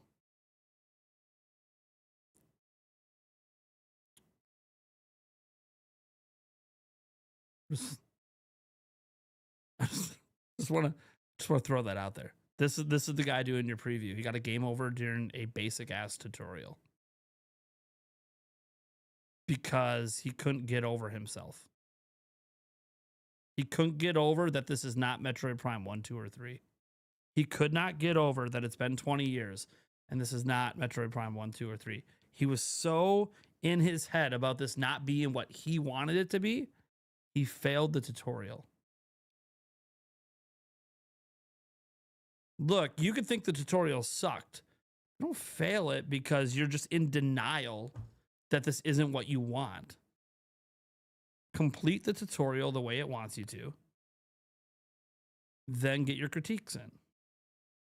You intentionally failed the tutorial because you couldn't accept this is not the kind of game you want it to be. You ran away from the NPC who told you to help him. You let him die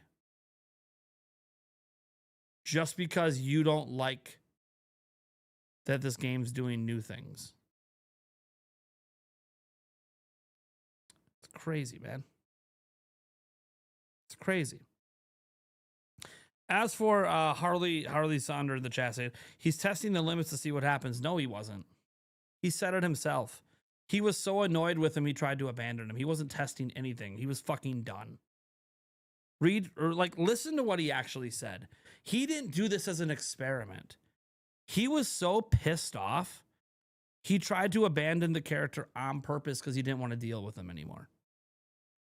It wasn't testing the boundaries.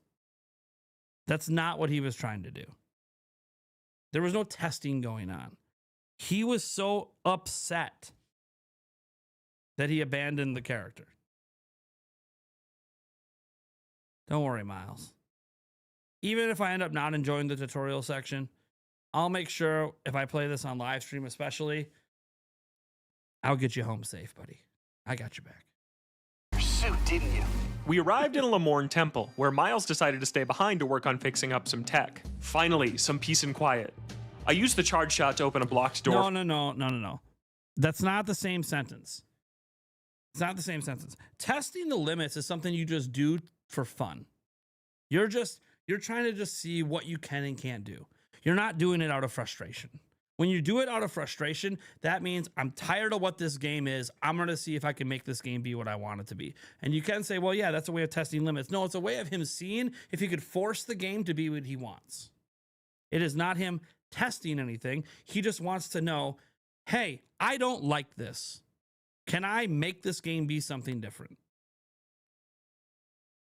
Most people, when you test the limits of games and tutorials, and I've been to preview events, when you're testing the limits, you're just doing it to see what's possible, not because you're upset. He's visibly, at least audibly, upset. He's upset. That's the problem. It's what's driving. Finding out on accident that you can't leave him behind, cool. Like if you're just running ahead because you're trying to clear a path and you get too far away from him and he dies. Okay. But that's not what he's trying to do. He's trying to force the game to be what he wants. That's the intent of what you're doing truly matters. I did a lot of testing of the limits in the Breath of the Wild demo at E3 2016.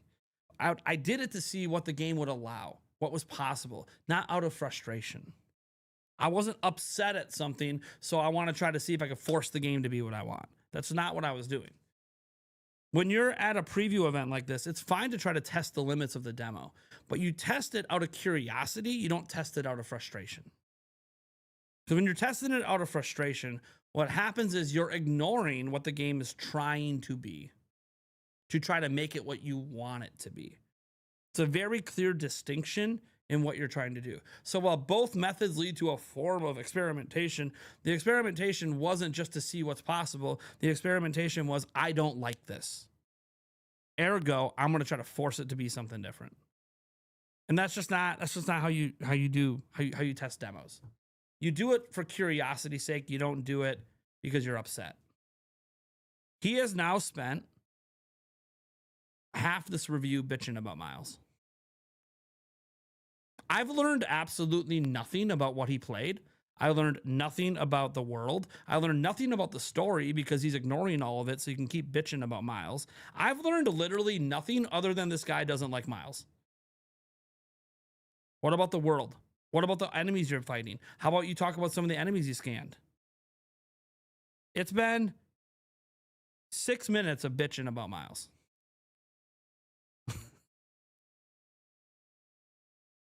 I'm not learning anything about the game other than he just doesn't like Miles.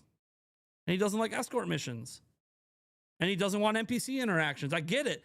I'm learning. I've spent this 10 minutes and 30 seconds. Everything I've learned so far about the game is, here's what Logan Plant wants Metroid to be. You're doing a preview, right? This isn't a review. You're doing a preview. I don't care what you want the game to be. Tell me what the game is. Not what you want. What is the game? In your review, you can give all the opinions you want. In a preview, you're introducing this game to people. People want to know what it is, not what you want it to be. Just my 2 cents. From the other side, which reminded me of using Zelda Skyward Sword's beetle ability, both in its close-up camera angle and use of optional Wii-era motion controls, and pressed forward on my own. After enjoying the silence while working through a few more simplistic rooms, Samus was face-to-face with Carvex, Fury Green's plant-based boss. I blasted its tail, opening its belly up for a serving of missiles. It entered its next phase with 2 tails, and I found that by the time I destroyed the second, the first one had grown back. So, in classic Metroid fashion, where your most recent upgrade is often the key to beating a boss, I had to use a charge shot to destroy both its tails with 1 bullet. This was neat, and really felt like more vintage Metroid Prime game design shining through. Defeating Carvex netted Samus the power bombs, which have received a psychic buff this time around. You can place standard bombs to blow up suspicious spots as usual, but placing one infused with psychic power essentially turns it into a moat Samus can telekinetically move. I earned the first of 5 master teleporter keys Samus is collecting to escape Vuros, and... Booyah! Long-range comms are back online. Also, I want to be clear. He's allowed to have any opinion he wants and approach his preview any way he wants. It's just not how I want my previews done. This preview is not very useful for me. It's just not useful for me. So, like, a lot of my complaints is, like, this preview didn't give me what I want from a game preview. It was just a lot of grandstanding about what he wants instead of just explaining what is. I just want to know what's going on. That entire escort mission, I don't even know what's happening because he never explained it. He just bitched.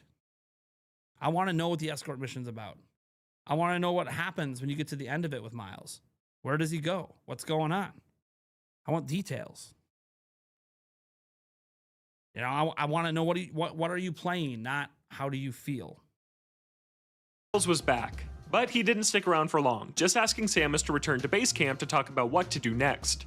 Once I returned, Miles shared that Vuros isn't on any known star chart, saying we could be anywhere or we could be nowhere. But he can say whatever he wants. I want to be very clear about that. It is his preview. He can approach it any way he wants. And there are obviously people that agree with him. I know, like, H-Mon agreed with him in his approach, and that's totally fine. People are going to agree with him, too. It's just, this isn't what I want from a preview. Save the opinions for the review. I just want to see the game. You know? Setting up an interesting story that, paired with Samus's other main objective of preserving the history of the Lemorren civilization before it's lost to time, I can't wait to see play out. With that, Miles and Samus agreed to be partners, sharing data with each other now that the comms are working. And Miles stayed behind as Samus returned to the desert area we still know so little about, and my time swiftly came to an end. So, how big of a role will chatty companions play in the full adventure? It's hard to say. The fact that the game over screen told me a Federation trooper was killed in battle rather than that Miles was killed in battle coupled with the fact that the Federation page of the logbook had several blank entries to fill out after I scanned Miles, tells me that each major area of Prime 4 will likely have a companion to find. Hell yeah. If that fear turns out to be true, I can only hope that they aren't all as overbearing as Miles, that his section felt particularly frustrating because it was the opening area, and that Prime 4 won't be afraid to let me explore and figure things out on my own. I'm just gonna stay out of your way. You let me know when it's clear. Which is a strength of all the best Metroid games. Because other than that major exception, I really enjoyed my first big look at Prime 4, and I'm beyond curious to see how it all finally comes together on December. Let me know when it's clear. Hold on. Which is a strength of all the best Metroid games. This one shot looks great. Because other than that major exception, I really enjoyed my first big look at Prime 4. Dude, this is a beautiful shot. I don't know about you guys. This is beautiful. I mean, up here is pretty low resolution. Obviously, up here, you know, it's a Switch 1 game, right? Like, so like this stuff up here is kind of low res. The textures, again, Switch 1 game. This is a Nintendo game, guys. This is a Nintendo game.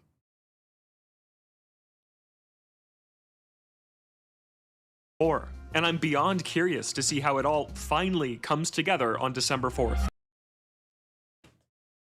That's gorgeous.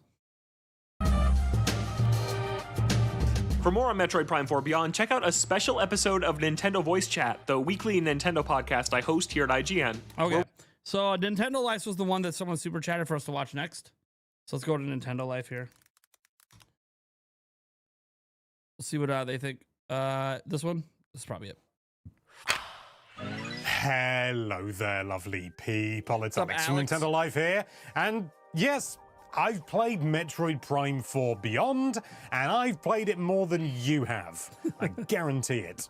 Unless you're watching this after launch. Yes, Nintendo invited me down to their UK headquarters, and they were like, Alex, do you fancy having a go at the old Metroid Prime 4? And I was like, yep. Yep. Yes, I was. I was also able Alex. to capture some of it, the overwhelming majority, thankfully. And it wasn't that starting area where, you know, the Galactic Federation base is being bombarded and all that sort of thing. Everyone's done that. I did that again, but then I also got to do some other stuff. Very important. But anyway, that's more than enough waffling. Let's dive right into things.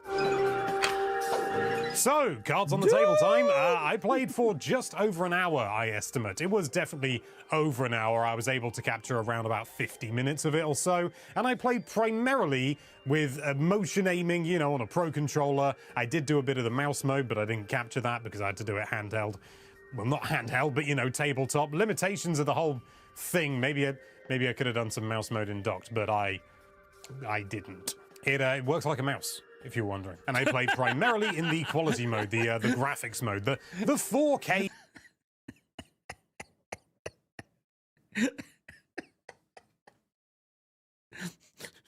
It works like a mouse. What more do you want me to say? It works like a mouse. Mode that's 60 frames a second as opposed to the performance mode, which is 120 frames a second. Although I did have a quick go at that, and I even tried capturing it, and you know what? It almost worked.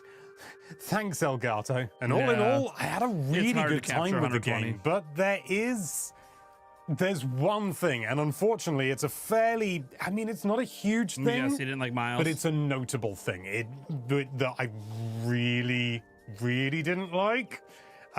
I'll get onto that in a bit. But as I mentioned before, I got to do the opening bit on the Galactic Federation base. It's getting bombarded, blah blah blah. And then the artifact got knocked off. Silex was like, "Ha-ha!" Shot it. And I don't have any footage of this, unfortunately. I wasn't allowed to capture this bit. He shot it, ha-ha! And then something happened. There was like one thing I've always appreciated about Alex, I've watched a lot of his videos and his reviews and stuff like this on their YouTube channel. He comes across as someone that just genuinely loves video games, man. You know, like he doesn't come off pretentious, and he might have the same criticisms of Miles on this one too. I have no idea, but he just comes off as someone who just enjoys his job and loves games. call it, I don't know what they call it, I don't think it has a name, but there was like a big blast, and it didn't seem to be an explosive blast, and then everything was engulfed, and then Samus wakes up and on a different world, and there's all this stuff, you know, sort of, shouldn't be here, you know, star charts, it doesn't make any sense, we shouldn't be here, Samus, why are we here? But then I got to noodle around in what I'm going to assume is one of, if not the first area, called Fury Green, I believe. If that's not the name, Alex, slap me and correct me. No slapping today, it is Fury Green. And of course, Samus has lost all of her abilities. It's basically a joke at this point. It's basically been a joke for the past 20 years. But you kind of have to do it, don't you? You know, how are they going to do a Metroid game if you don't lose basically everything at the start? Because Samus, you know, she gets all powered up in one game, and then if you start the new game and she was already powered up, where would you go from there? We'd end up with a Banjo-Tooie situation. Although at this point in the Metroid timeline, it would be a Banjo-9-y. And honestly, it's what you would expect from Metroid Prime, which is only a good thing, let me tell you that. The scan visor is now not only just the scan visor, but it is also the psychic visor. Oh, and that's how you do some of the funny psychic stuff. In fact, I'm fairly certain all the psychic stuff I did was using that. Although I was sort of like, the game kind of hints at other things you can get. I also got like the missile launcher and stuff like that, some basic stuff. Morph ball bomb, whoa! But the psychic stuff is the new stuff. And I wasn't like, I wouldn't say that I was skeptical, but I wasn't sold on the idea of the psychic stuff. I thought, how are they really going to utilize that? How is it going to feel psychic? More to the point, I thought it was just going to be a little bit sort of weak sauce, you know, sort of not really leaning into the psychic angle. But you know what? I mean, obviously I've only done a small slice of the game, but the power-ups that I got, a lot of them were psychic based, and I got hints about something like psychic boots or something that you can that can allow you to stand on platforms. Maybe a bit of a stretch, but you know what? Fair enough. You want to keep the theming psychic, go for it, dude. But there was a load of other stuff, like they were like these psychic motes, and they were basically just like little sort of glowy orby things, and you had to utilize them to open certain locks and things like that. And you get the ability to sort of like draw them towards you, and then you fire them out again.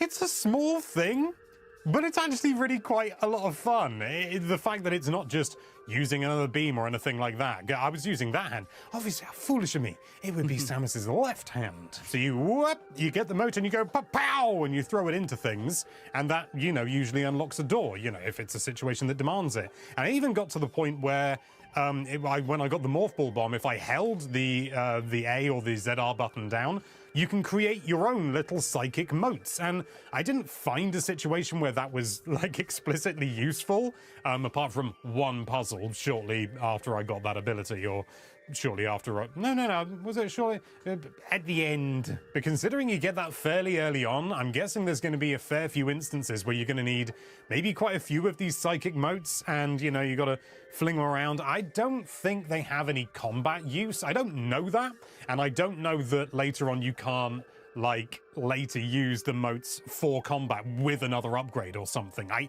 really don't know. But what is this? I was honestly pleasantly surprised. You could also do things like you could go whoa, and you could move things a little. It felt a little bit like Metroid Prime 3 and the whole Wii Remote motion control stuff, but obviously it wasn't motion. I mean, you could just, you know, motion aiming it if you wanted, but it's sort of like opening a door, and it was just like, you know, you got to move this sort of sweeping arm back and stuff like that, or drag something down, and it's not out of this world. It's not like, oh my god, I've never seen this in a game before. But it was just nice. It was a nice sort of shake-up to what you would typically expect from Metroid Prime. As I say, it's a little bit like the motion control thing, but they felt a little bit like, you know, sort of, they actually, if anything, took me out of the experience. Because it's like, okay, I'm playing a game, I'm really sucked into this world. Okay, now real person, you need to do this. Didn't work for me. This does. There was another excellent ability, which, again, I don't really know how much combat potential there is. Maybe there is. I did have to use it against a boss. Whoa, I did a boss. But when you're in the psychic visor, if you use a charge shot, you fire out this almost like trifecta, like psychic charge beam thing. It's got a name. I can't remember it. But you fire it out, and it slows down time tremendously to realistically almost a stop. And so you can then control this and go wherever you like. You're sort of controlling it with your mind. You're like, beam, go over here. And obviously in real time, it would be like, whoop-ow, which admittedly would look cooler. But, you know, you've got, you know, playability and feasibility to do. I wouldn't mind if it was a bit faster. It was a bit irritatingly slow. I can understand why it's as slow as it is. But it means that obviously you can shoot. Where's Thunderstash? I need his opinions on these water graphics. See these water graphics right in front of me? I need Thunderstash's opinion. Things round corners, and there was like this puzzle where there was an opening and the door could only be opened from the other side, only after it received power, which took me too long to discover. And as I said, I also used it against a boss. It's got these tentacles that sort of like they regenerate almost immediately, so you have to take out all the tentacles almost simultaneously. Not a million miles away from the thing in the forest temple, Wind Waker, forest place. You got the thing that hangs on the ceiling, and inside this little thing that goes meh, meh, meh, meh, meh.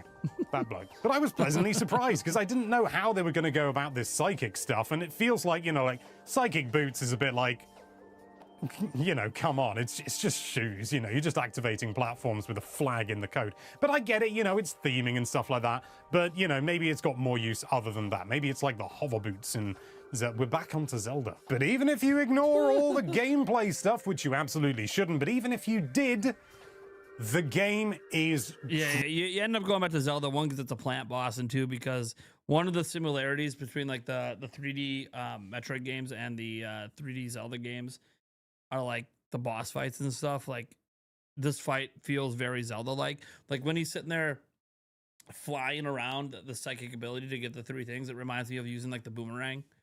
So like, yeah, that's the one thing is like Metroid boss fights are kind of like Zelda fights, and that's what's so epic about them, to be honest.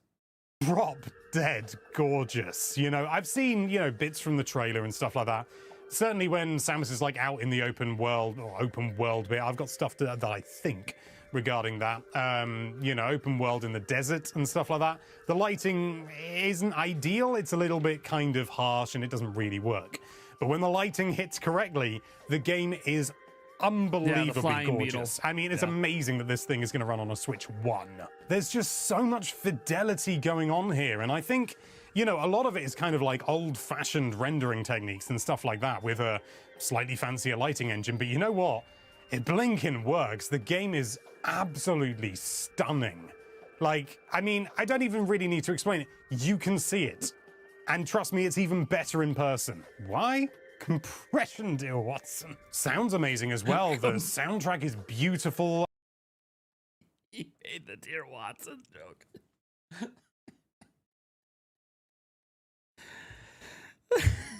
Atmospheric. Oh, dude, I don't think there's any other content creator that would have made that joke but Alex. Kind of lonely, just what you want from a Metroid Prime game.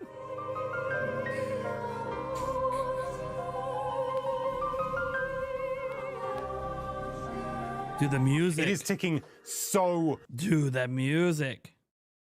Many boxes. And then there's one box that it not only doesn't tick... He doesn't like Miles. But it leaves it alone in the back of a cupboard for 17 years! For a portion of what I played, Samus had a voice-acted companion bleating on about God knows what. You find this Galactic Federation Marine. He's like... So he's going to complain about Miles as well, and we'll watch it. We'll watch what he says. What I want to know is there a preview out there of anyone who liked Miles? Because if Alex because he just said God knows what, which means he wasn't paying attention. Is there a preview where someone liked Miles? I feel like we need some balance, because if nobody liked Miles, that kind of sucks. Giant Bomb liked it. Okay.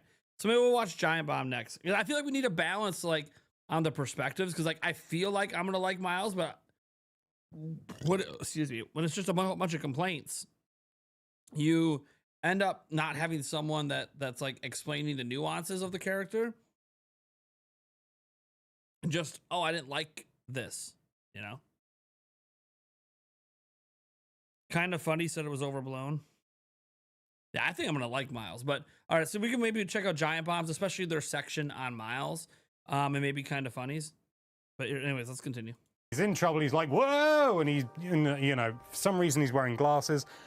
You know, you would have thought that by now they would have fixed eyesight in that sense, or, you know, he's got a helmet coming down with optics. You'd think maybe they could be prescription, but no, apparently. I want to be clear, the glasses aren't the thing that annoys me. It's everything else about the character, and the glasses are the icing on the cake. So this character is kind of like, hey, you know, oh, I'm in trouble, come and save me, Samus, and you do, and then he just follows you, and you've got to escort him somewhere, and if he gets attacked too much, he gets down, you got to go into the psychic visor, you got to heal him, and he's doing all these sort of like Marvel-level quips, you know, sort of like, whoa, watch out, that's an ugly alien, whoa! And it's absolutely infuriating. I now know why I like Miles. I'm glad he brought up Marvel. Some of my favorite things about the Marvel movies are the quips. Don't shoot me. Some of my favorite moments in the Marvel movies are the quips. Now that he made that connection, it makes sense why I like Miles. I actually like that kind of stuff. Maybe I'm corny. I don't know.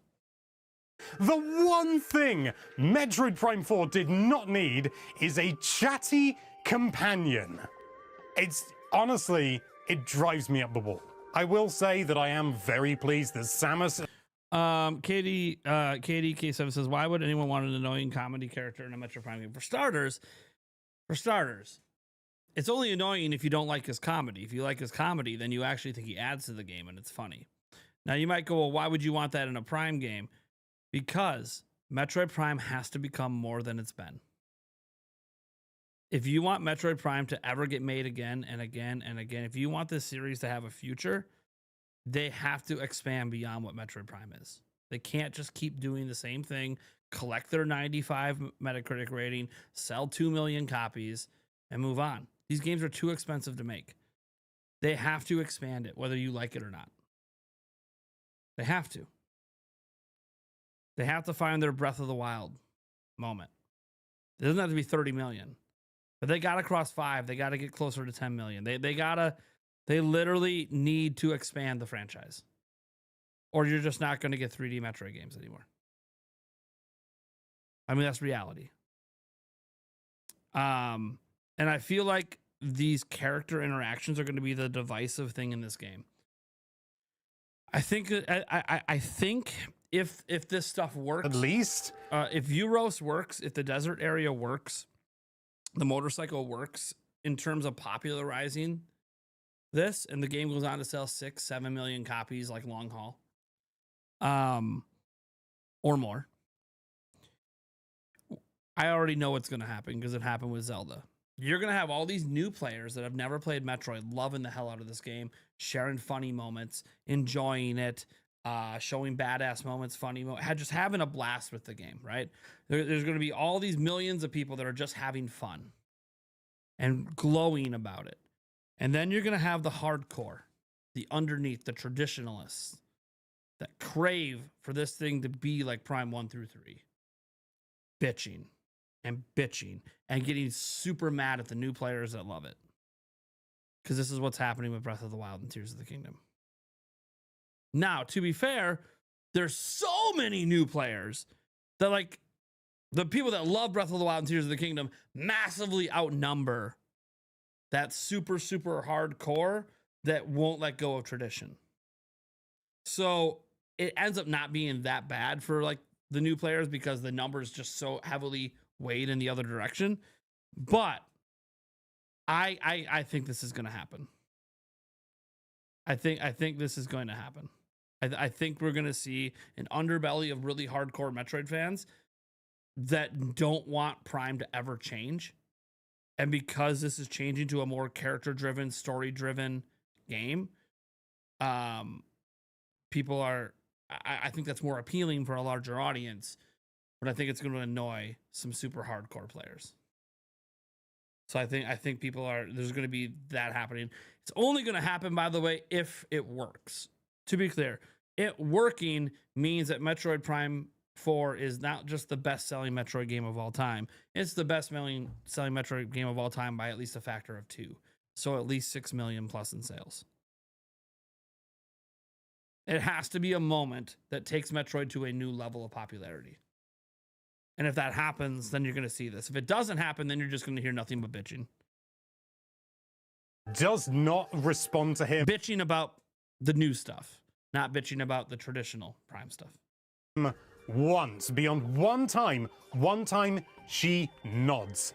Nothing else. The entire time I played, she said nothing. She had no response to anything. She just had the typical stony wall in front of her that we would expect from Samus, which... Question. Do you guys ever think at any point during this game Samus is going to take her visor off? Just a fun prediction. Does anybody think Samus is going to take her visor off at any point during this game? Hasn't happened yet. Just curious. At the end? You think at the end?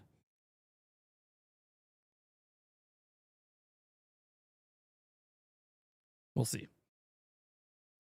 Thank God. You know, can you imagine if she started blathering on alongside him? It would be unbearable. But as it is, it's only mostly unbearable. And admittedly, you might well be thinking, is a chatty companion really a big deal?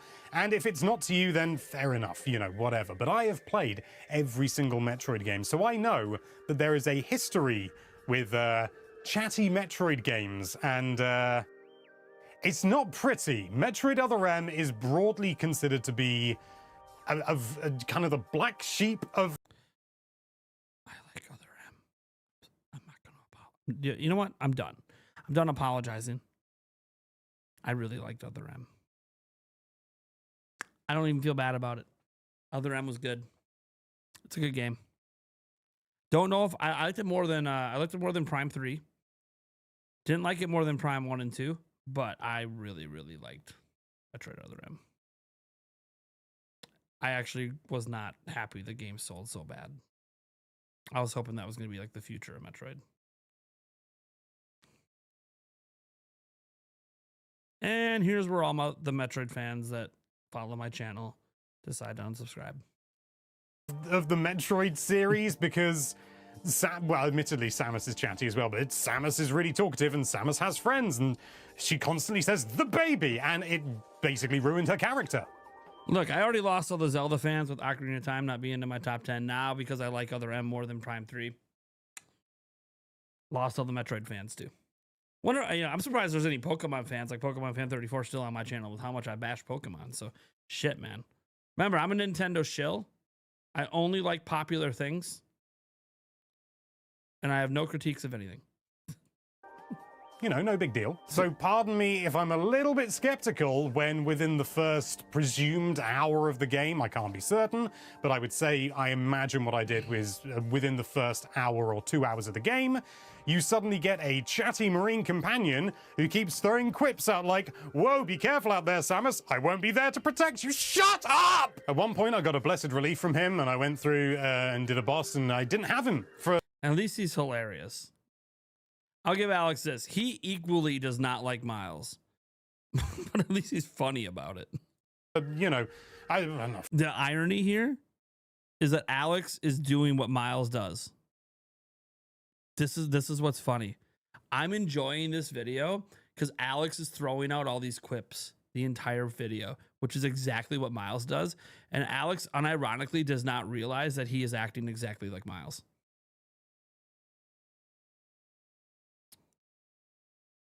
He doesn't even realize it. The thing he's complaining about is him. He's acting like himself. Like, it's actually kind of funny to watch. 5 or 10 minutes or something like that, and it was lovely. And then suddenly he comes through and goes, whoa, I got the comms working again. And it's like, we don't need you. Right now, I see no reason why he's in the game. And I'm really hoping that we get to save him, get to send him home nice and early, and he never comes back. But I am... Here, yeah, Katie K7, I get it. You don't like Miles. I understand. Okay, I get it. We understand. You don't like Miles. Alex doesn't like Miles. The guy at IGN doesn't like Miles. I get it. A lot of people don't like Miles. That's okay. It's okay. I like Miles so far, based on the very little bit they're even. My problem with people that don't like Miles right now is they're not showing enough of it. I can't make up my mind because you're so angry at the character that I'm not actually learning about the character to decide if I like it. The little bit of clips they did show, I liked. But like, because they don't like it, they're intentionally not showing a lot of it. I'm fearful. I'm going to end on the companion stuff there. The only final point I want to make is the reason I'm so annoyed about it is because Metroid, it really excels most when it feels isolated and lonely and that's what it is. Same complaint as the IGN guide, this whole isolation lonely thing. They've been trying the isolation lonely thing since the 80s. It has not made the franchise popular. They got to do something different. I'm not saying this different works, but they got to do something different or you're never getting 3D Metroid again. It's too expensive to make 3D Metroid. They gotta. They can't just keep doing what the series has always done. Or they're not going to expand. This is something we actually talked about years ago. That like Metroid Prime 4 needed to have a Breath of the Wild moment and not like it didn't mean like be like this huge massive open world game. What we were saying is it needed to do things that the series has never done before. And it needs to go in a new direction while still maintaining some of the core of Metroid. And they definitely have some of the core of Metroid. But now we see that they've expanded and are doing new things. That's what Metroid needs. Is this the right direction? That I don't know. But I do know you had to get away from the isolation aspect. You couldn't just keep doing this whole isolation thing. It doesn't have a good enough appeal. There's not enough people that enjoy that kind of experience.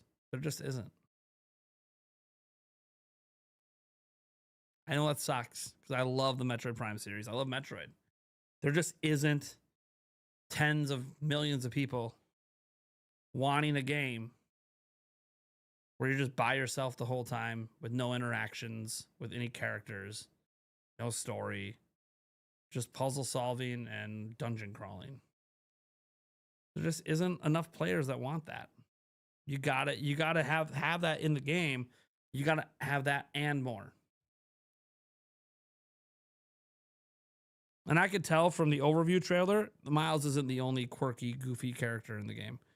So this is going to be a sticking point in a lot of the reviews. I now believe this game has... I will be shocked if Metroid Prime 4's Metacritic score is in the 90s. Because too many people reviewing the game are going to come from the perspective of what they want Metroid to be versus what it is. And we're going to see a lot of like 80s. Maybe even lower than that. I can already tell. They'll say that the high points are super high, but the low points are super low, and so we got to drop the score. I can already tell. Trapped, desolate. My prediction for final Metat score based on the previews so far is like an 84. Which is still a good game, to be very clear. But well below... the ratings of Metroid Prime 1 through 3. Feel like you're fighting against the environment, the world you're in. And if you've got someone on the other end of the phone going, "How are you doing, Gertie?" It's not atmospheric. It breaks out of that feeling. And I really... It is atmospheric. It's just not the atmosphere you want. That's my counter. That's my counter without having played it, though. It's a game where you're going to be interacting with people. You're just... That's the atmosphere. I get it. I know. I understand all these complaints because I love the Prime trilogy. I hope it's only temporary. But that was my time with Metroid Prime 4 Beyond. However, playing it and getting a little bit, a few little context clues from playing the game and stuff like that has made me suspect how the game is going to pan out. So obviously we know that there's going to be open sections with with Viola, the motorbike zoom, that you can cycle around and stuff like that. And I suspect that there's going to be like different areas. Now I don't No, I'm not saying Miles alone. Watch the overview trailer. There's a lot of characters, a lot of interactions. There'll be a lot of escort missions, a lot of talking. Miles is just a sample of what's to come. I'm not saying they're all going to be quirky, goofy, comedic like him. It's just a sample. There's going to be more, and people are going to hate all of it. Not, I shouldn't say everyone.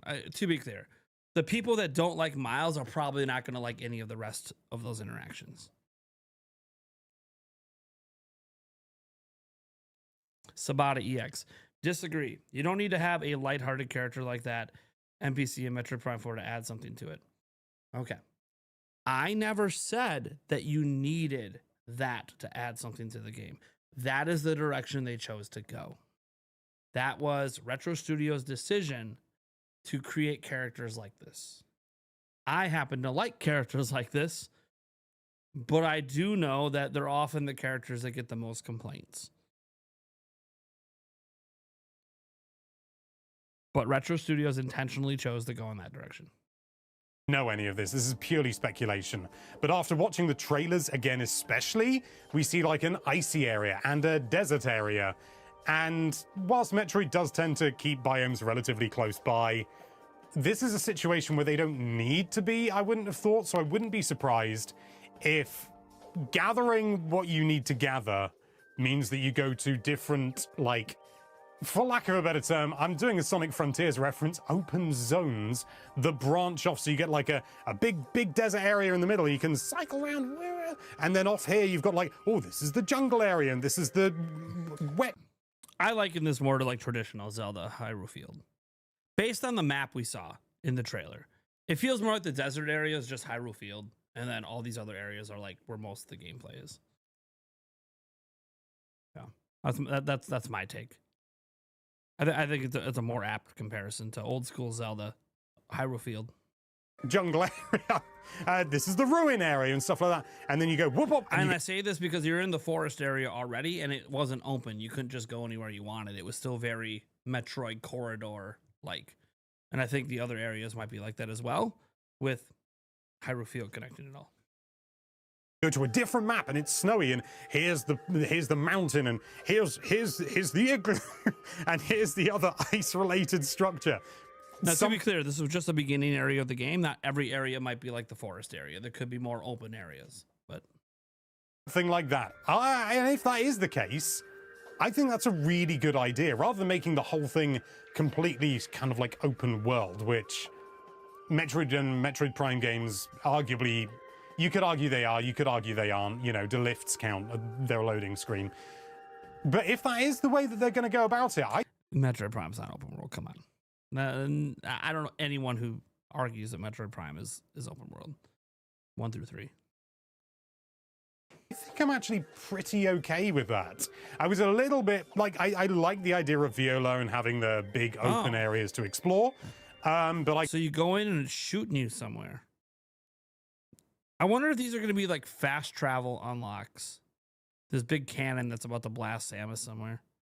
Must be at the end of the demo. It must be like a quick travel mechanic or something to like get around the map quicker. I can't deny that I was also a little bit, I don't want it to just be like filler. And I believe it was described whilst I was at Nintendo UK. You know what that reminds me of? That fast travel? Secret of Mana. Got any Secret of Mana fans in the chat? Where fast travel, they would shoot you out a cannon across the map. Anyone else remember that? One of my favorite games of all time. It's easy for me to remember. There might be other games that have done it too, but that's the one I instantly remember. Being shot from a cannon as a form of fast travel.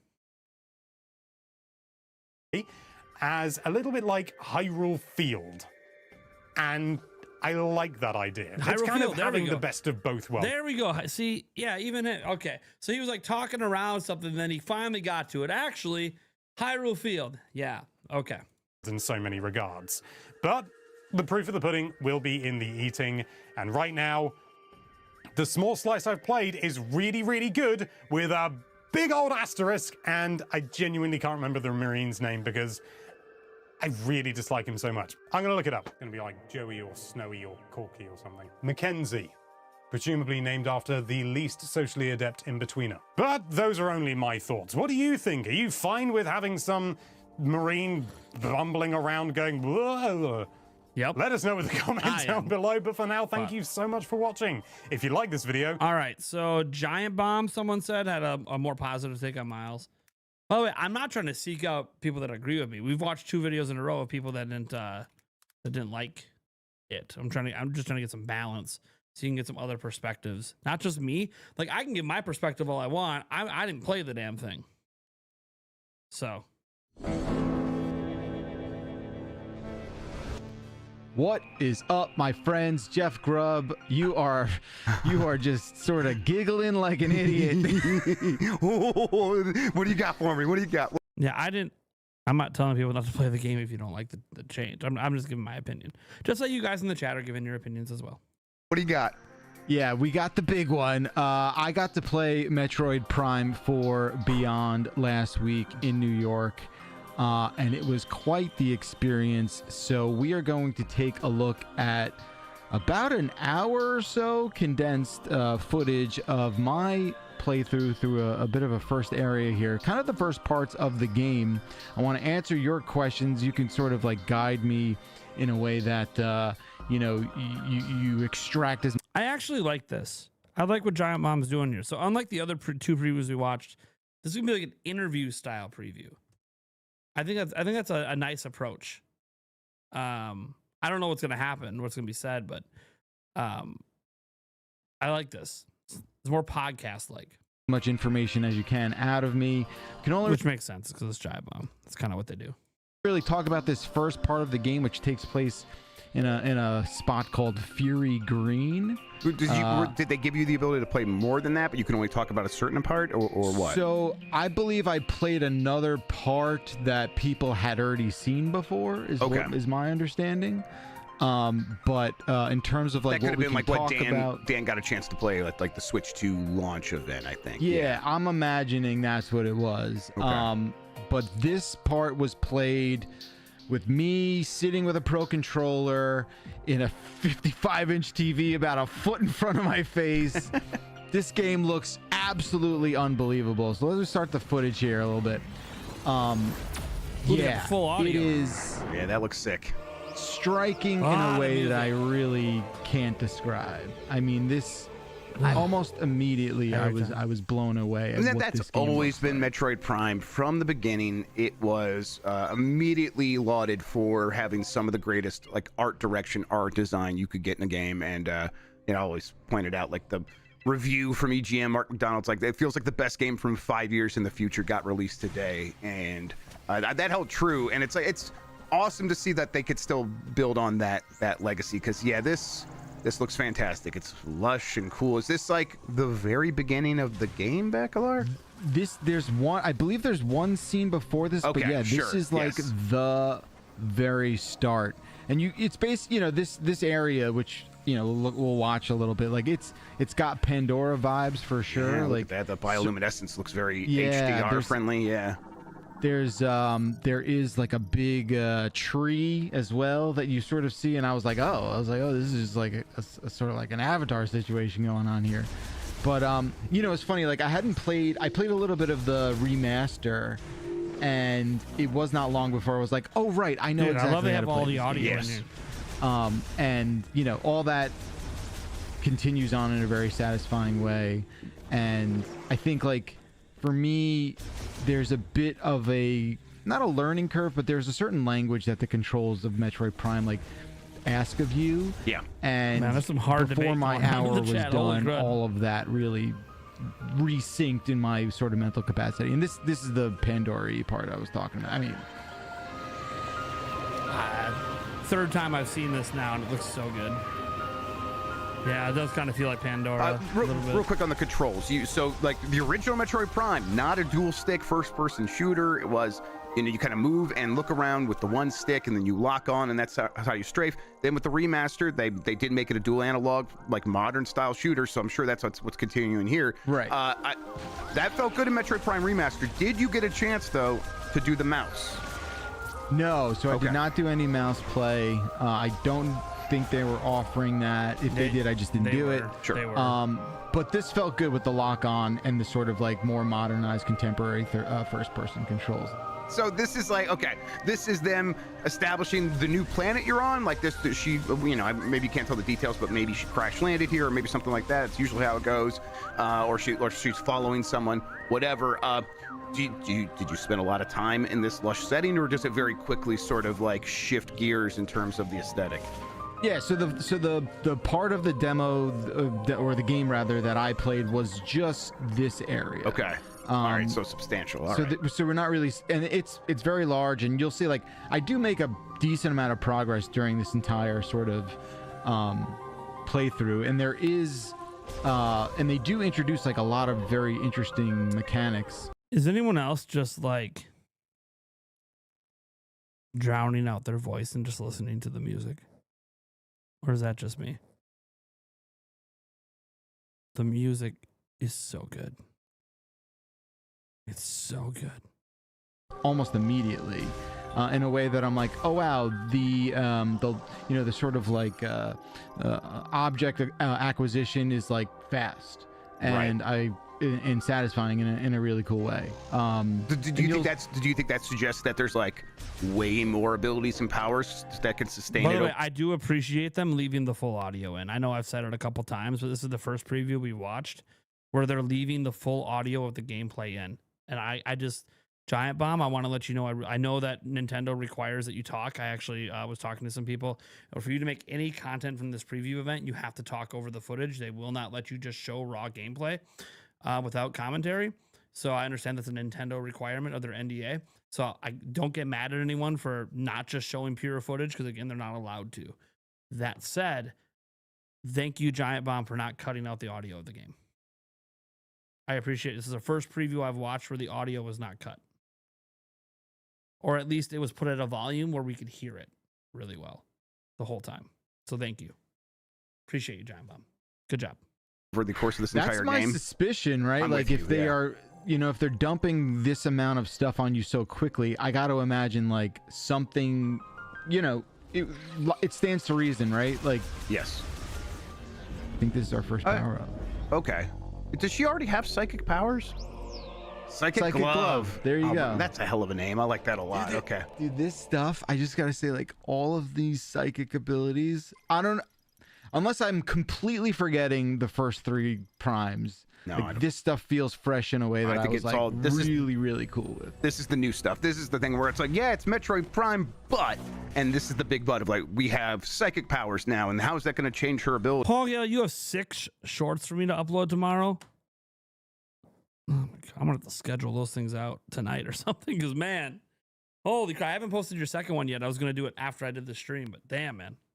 So what does it enable you to do? Like I see this thing, it's the like power you can glove. interact with this door, maybe. Yeah, like so it took me a couple seconds to kind of figure out like, what is this saying? What am I supposed to do? But basically, the psychic power stuff allows you to like harness energy and also direct energy. Okay. And control certain objects with your kind of like, with your glove, with Only your psychic. shorts made money. I wouldn't have to upload a video tomorrow. Spin on things. So. It is separate. It's basically like an alt mode that Samus sort of enters, right? And you see like, oh, okay, now I can grasp this power energy and toss it into that, which unlocks something. So there's that layer of puzzle solving and mechanics that are now at your disposal. Yeah, that does seem like it would create the opportunity for like more puzzle solving. Like, you know, the Metroid Prime games certainly have like the occasional puzzle, but it's not like a ton of that. It's about exploring and using your powers to kind of figure out where you're going, maybe meta exploratory level puzzles.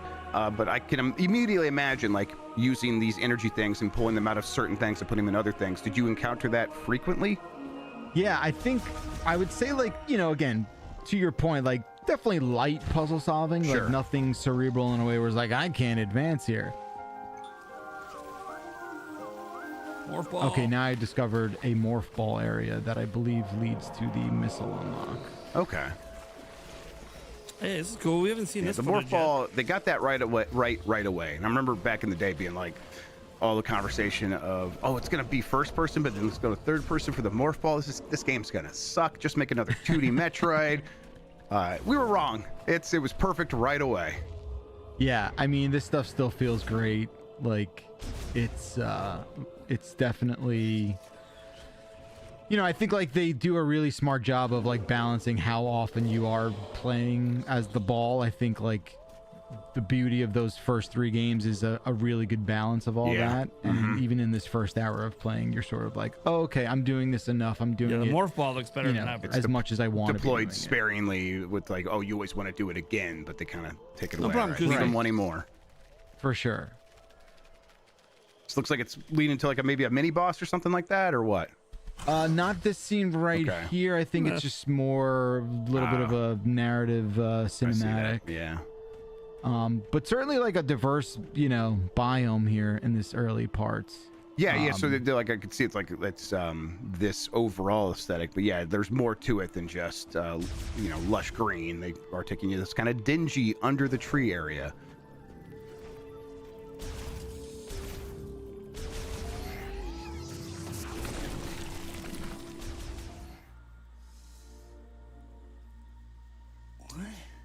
There he is. What now?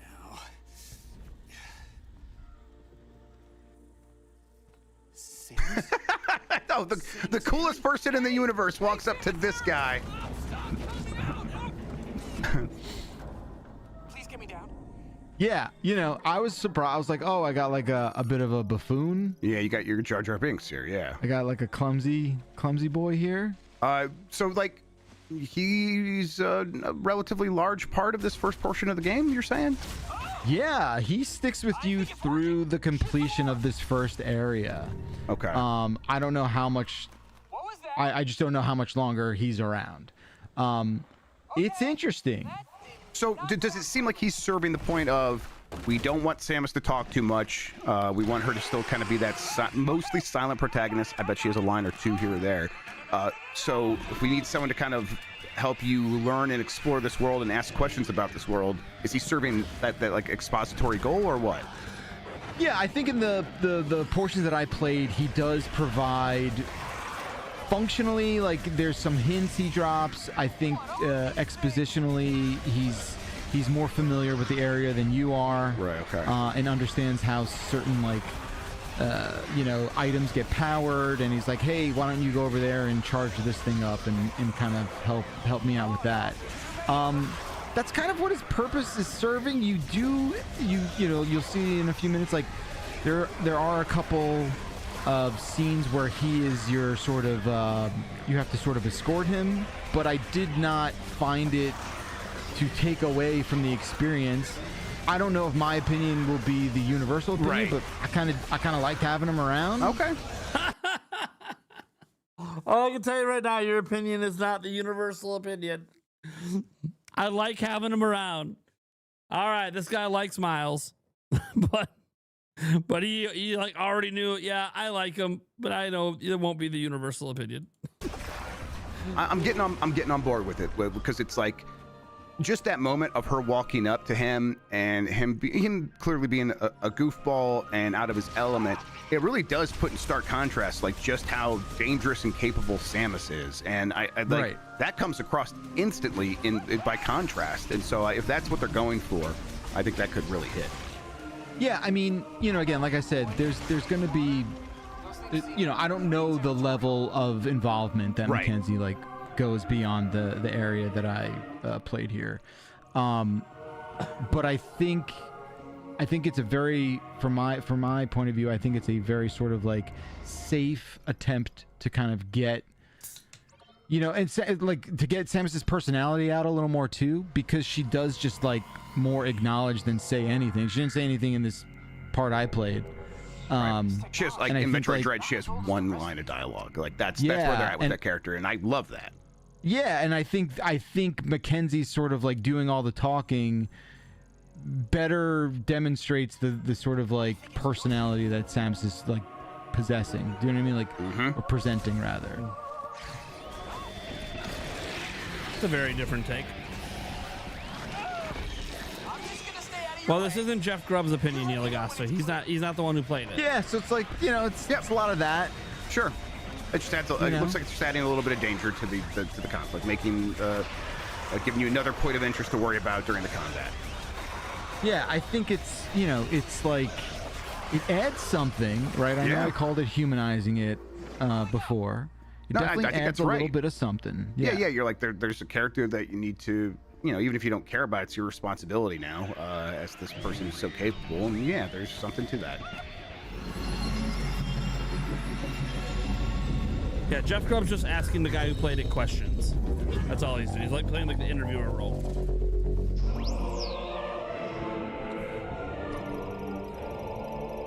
Psychic Charge Beam. Psychic Charge Beam. Yes, so this is the projectile that you can control once you shoot it. Okay. Oh, so cool. Yeah, this is pretty sick. Right, that probably factors into solving puzzles as well, I'm betting. Yes, okay. And they give you a first crack at it right here. Okay, yeah, look at that right away. And so that's what's interesting. Like when I think Metroidvania, I think a lot of times of like I see the thing I meant to do at some point, and I'll have to come back.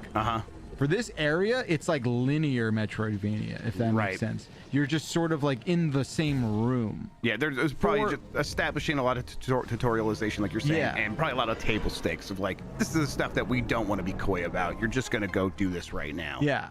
All right, so this, I think this whole area is beginning to feel like onboarding, where they're just trying to make you super comfortable with everything, and he's serving that goal, at least at this point. Right. I will be curious to see how they... Yeah, agreed, Jeff Grubb. I do think this opening area is onboarding for mostly for new players. Obviously everyone's gonna have to go through it, but yeah, it definitely feels like an onboarding thing. That's what I felt like watching even the IGN one was like. It's very much like an onboarding tutorial like experience. Obviously, not indicative of what the whole game's gonna be like, but a lot of games have these onboarding tutorial areas. It's very normal. Like as an example, my kids, if they play this game, they're going to very much appreciate the onboarding experience. They're also probably going to really love Mackenzie. I'm going to tell you this right now. My one son is probably going to gimp out at Mackenzie. He's going to love the smiles guy. I'm just telling you right now. It's literally the exact kind of character that kid loves. Sort of like if they begin stripping these training wheels away from you, and how that works. Yeah, they were definitely like a welcome tutorial for sure, because like I said, you do get bombarded with a good amount of abilities out of the gate, right? And it's not long before you basically are forgetting like, oh, you have a whole toolkit. This mode, you're like, oh, this mode is the psychic beam, like, especially with the sort of the psychic ability. Like after I played, I'm like, okay, I get it now. All the things where I'm meant to kind of like telepathy, through telepathy control items, we file all that under this psychic ability. There's a few other things that get crossed over with it towards the end where you're like, oh wow, I can do that too. But yeah.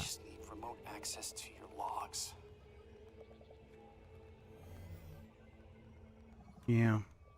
Oh, this data chip. Just give it to me. Okay. Yeah. So my opinion, I've already talked a lot about this. Why a lot of previews don't like the character. The character is very tropey. It is that comedic relief, talks too much, quippy kind of character that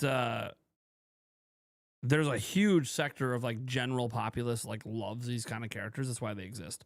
Like, why are there so many quips and all of that in like the Marvel movies? It's because the general larger audience loves these kind of characters, right? They really do. They find them funny. They feel like it really adds to the situation and makes things more enjoyable.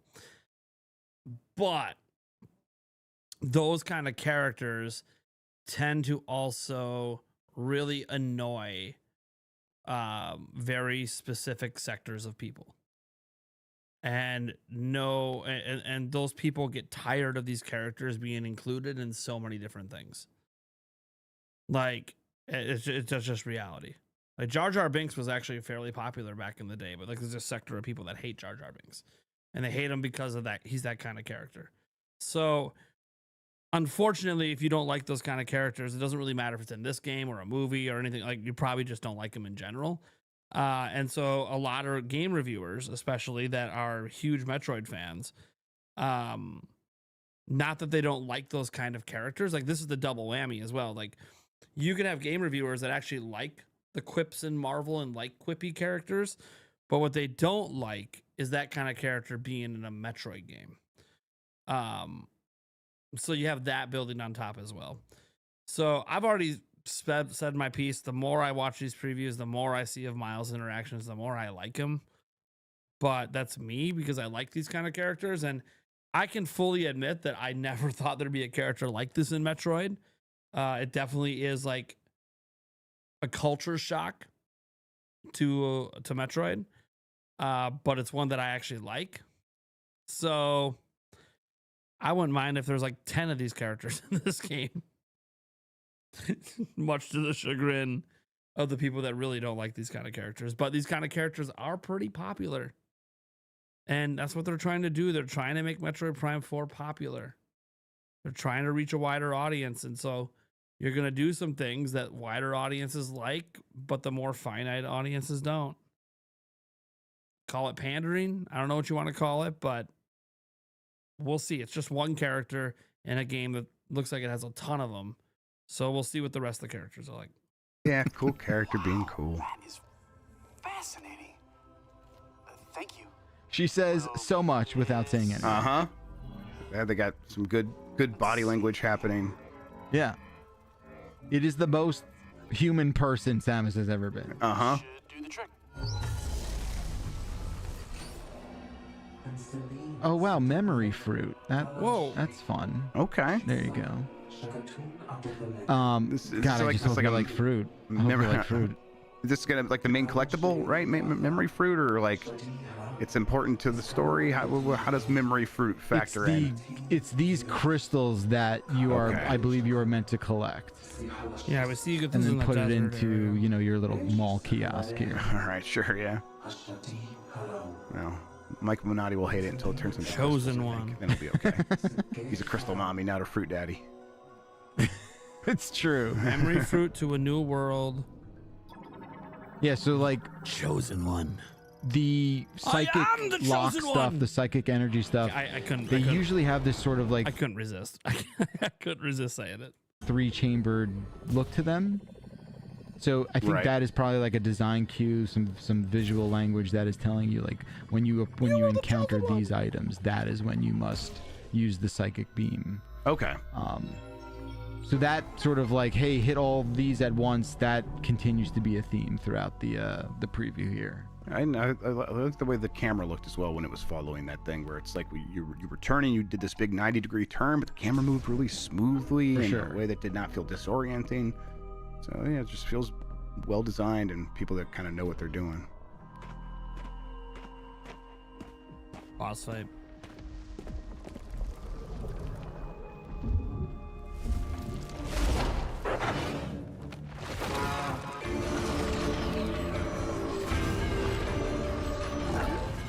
So I'm starting this boss fight and I'm like, all right, I understand the loop here. I understand sort of what I'm meant to do. You'll see what I've started to discover. Okay. As we play here. At this point, I'm like, oh my god, I'm like a quarter of the way through this boss and I'm stuck. Uh-huh. At this point, I probably would start like trying different things, but okay, let's see. Okay.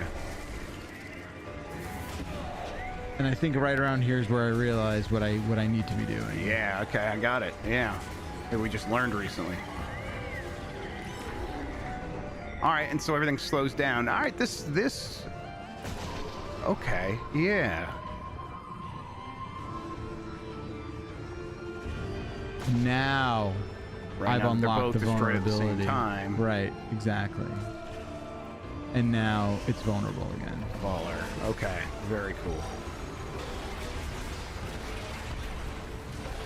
And then after this boss fight, there's one more sort of mechanic introduction that they do, which is pretty slick. Yeah. An early game giant plant boss is also a Metroid Prime staple, so. Oh, hell yeah. this? And they all just turn into power-ups, which makes sense. Of course. That's, oh, man, if my ops turned into special abilities as I defeated them, that'd be much better. This is cool. I don't remember this in the other previews.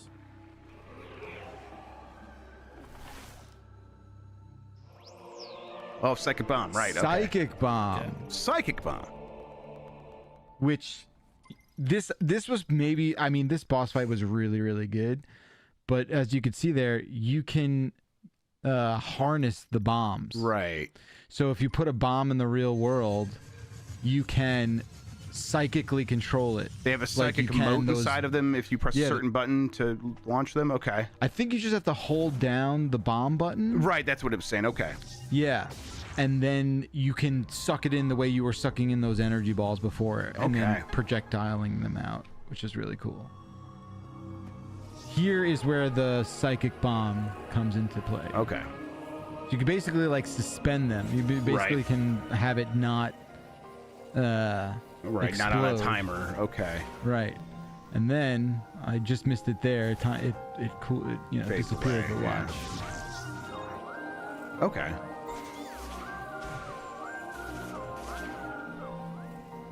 And then you can harness it. Right. Perfect. Okay. Interesting. Yeah, you can see how this is going to factor into a lot of puzzles. Oh, yeah.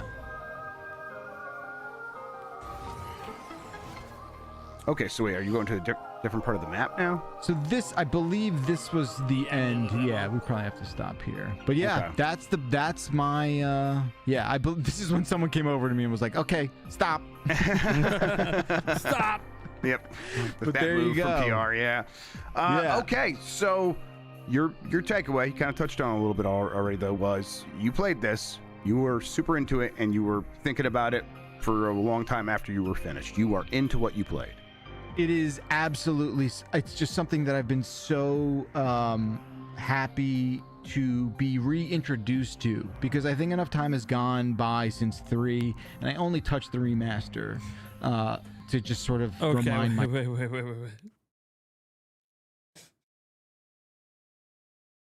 Hold on. He finally said something that I'm like, wait a second. Yeah, I think this is the right time. I think enough time has passed since 3. Dude, it's been 20 years. 19 technically, but yeah, I think 20 years is enough time to pass to get a new game.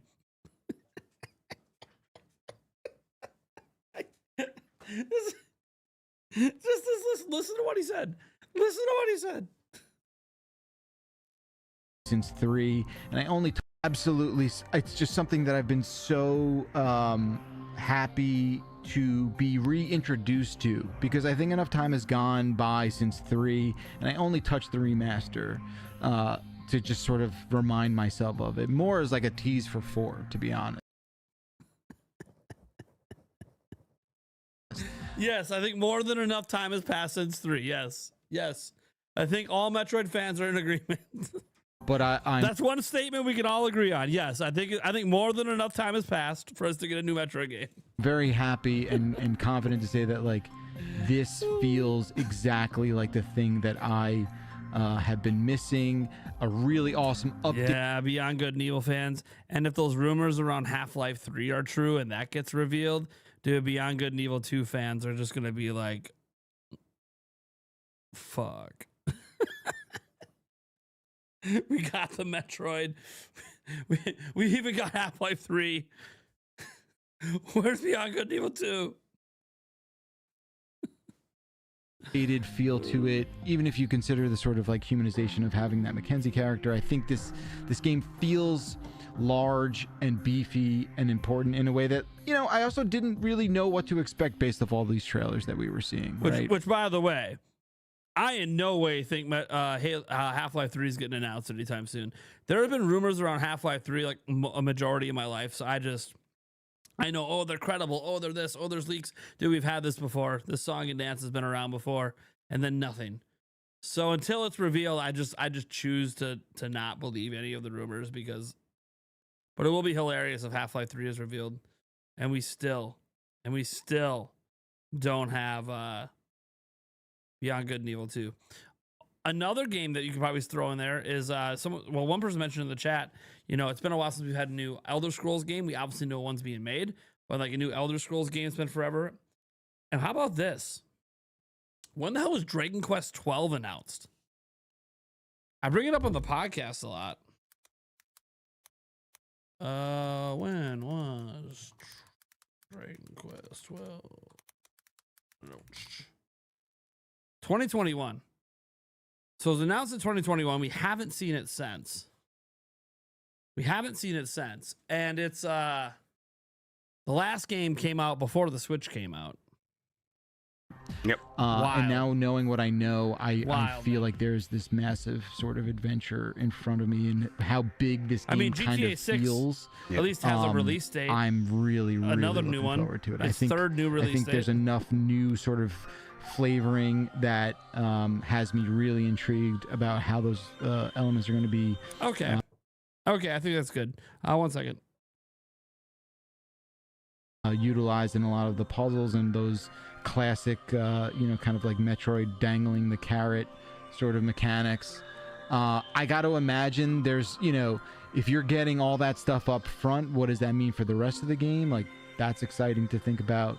So yeah, it's, really out of the gate, very strong first hour, incredibly visually striking, and Okay. So we're going to do it there with looking at the previews. Obviously, we could look at previews all day long. We could be here for hours and hours and hours. There's so many out there. I think we got a good breadth. We got 3 of them in. Most on just restarts analysis. So what are we thinking, guys? What are we thinking right now? What are our thoughts on Metroid Prime 4? My thoughts, based on everything we've seen today, at least what I've seen so far, is game looks good. Game looks good. I personally don't need to see anything else. Let's just fast forward to what? December 4th? Is that what it is, or is it the 5th? 4th. Can we just fast forward to December 4th? That's all I need now. I don't need anything else. Now, does the general public need more? Because we didn't have a direct. Like, do we need a direct for the general public? I don't know, because the general public doesn't really watch directs. So, I'm curious, how are the views on these previews doing? Hold on. Let's take a look at Metroid Prime previews, Metroid Prime 4 previews, and see what's going on with the views. Sorry, preview. Let's just glance. How are the views doing? So the overview trailer's got almost 500,000 views. Probably does have 500,000. This counter here is behind the private number. So it's probably at 500,000 views. Metroid Prime 4 Beyond is impressive. Game Informer really liked it. Very short preview too. Only 7,000 views. Let's see here.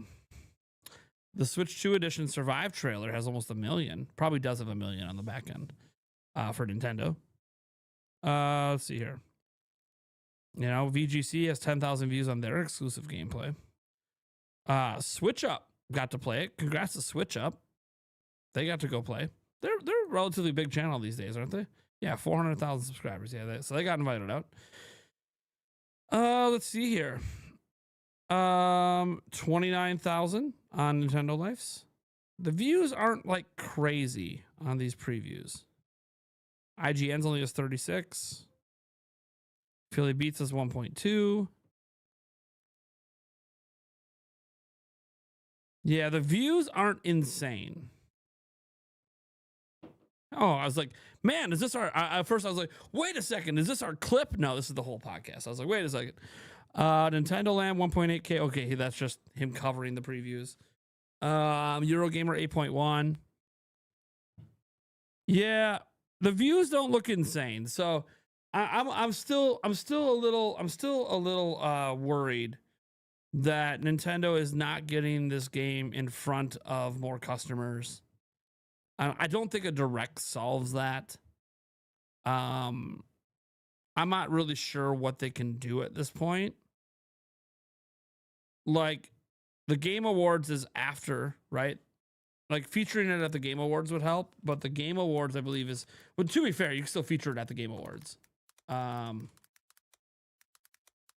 What day is that? Yeah, so December 11th, like a week later. You could still feature it at the Game Awards, but it needs something. It needs something to get it in front of more eyeballs.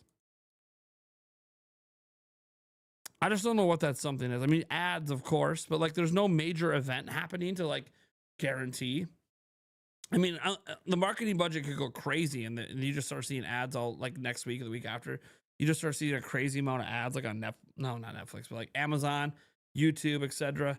Commercials, obviously, like, but that's all like the traditional marketing. I just don't know how you get this in front of just more and more people. Like and it feels weird to say that because like if it was a Mario preview, if it was a Zelda preview, they'd have way more views. But that's because those things are already popular. Those are already popular. So how do you get Metroid Prime 4 in front of more people? Because like Metroid is not as popular. So how do you get it in front of more people? Yeah, the commercials, but like, okay, but how do you get more views on this stuff? I don't know. This is a tall task for Nintendo. Now it is possible that it has like kind of a pop at launch, sells like 1.5 million, and then word of mouth picks up. And then by the end of December, this becomes like a must-have game for a lot of people. That is possible. Because I do think it'll pop for about 1.5 at launch. That's my prediction. Is that you're going to get a 1.5 pop on day one. Between Switch 1 and Switch 2, about 1.5 million. But then can it go beyond and get some nice word of mouth marketing? Because that might be really what happened. Like maybe there's nothing they can really do to make it pop harder at launch, but maybe word of mouth can make it a bit more evergreen than Metroid usually is. And that evergreenness with the word of mouth can lead to more and more people buying it. Advertising during NFL games might be a good idea in the US anyways. This won't help internationally, but putting some ads during NFL games might help a bit. Oh yeah, the Thanksgiving parade, that Nintendo's in the Thanksgiving parade. That would be, you're right. Yeah, Nintendo does have a Mario float. And so like, you know, if they buy a commercial slot during their Thanksgiving parade, that could help. Maybe what they should do. This is just, by the way, I'm only speaking for the US. I don't really know what the best marketing strategy is outside of the US. And even then, I'm not an expert here. Lots of Black Friday Christmas shoppers. And despite a lot of shopping being online, I don't know if you guys, has any of you guys ever gone out on Black Friday like after COVID ended? Have any of you guys gone out shopping on Black Friday? Like in-person shopping at retail? Like has any of you like done this? Like, you know, gone to malls, even if not malls, gone to like stores and stuff. So, okay. So some people have. What's your experience? My experience is since COVID, the stores are packed. The stores are absolutely packed. Even despite online shopping, the stores are packed. And it's like all day. It's all day. The stores are just, I mean, it's a zoo. I'm going out on Black Friday to try to get some Christmas shopping done for my family. There's a few select items I'm trying to get as gifts. It's going to be a zoo. And I'm going, Yulia doesn't want to come because she really doesn't she's really bad with crowds. She gets really bad anxiety. So I'm going to be going out, you know, might need some protection detail to keep people away from my hernia, but whatever. I'm going to be going out and in the madness. Now I'm not going out in the early AM madness is insane. Like if you want to get ran over, go get in line before the store opens. You'll get ran over. Don't do that. I don't go for the doorbusters. That's a lot of people go for doorbusters. I don't go for the door, even though the doorbusters are insane deals. I don't do that. I always wait. I let that crowd kind of go, and then I go out shopping around like 10 a.m. So everything's not sold. The doorbusters are all gone, and the hottest item of the day, you know, whatever the hot holiday, you know, item is, that might be sold out at that point. But that's not, you know, the stuff I'm trying to get is stuff that should still be in stock because it's not like the hot items. It's just stuff that's going to be on sale.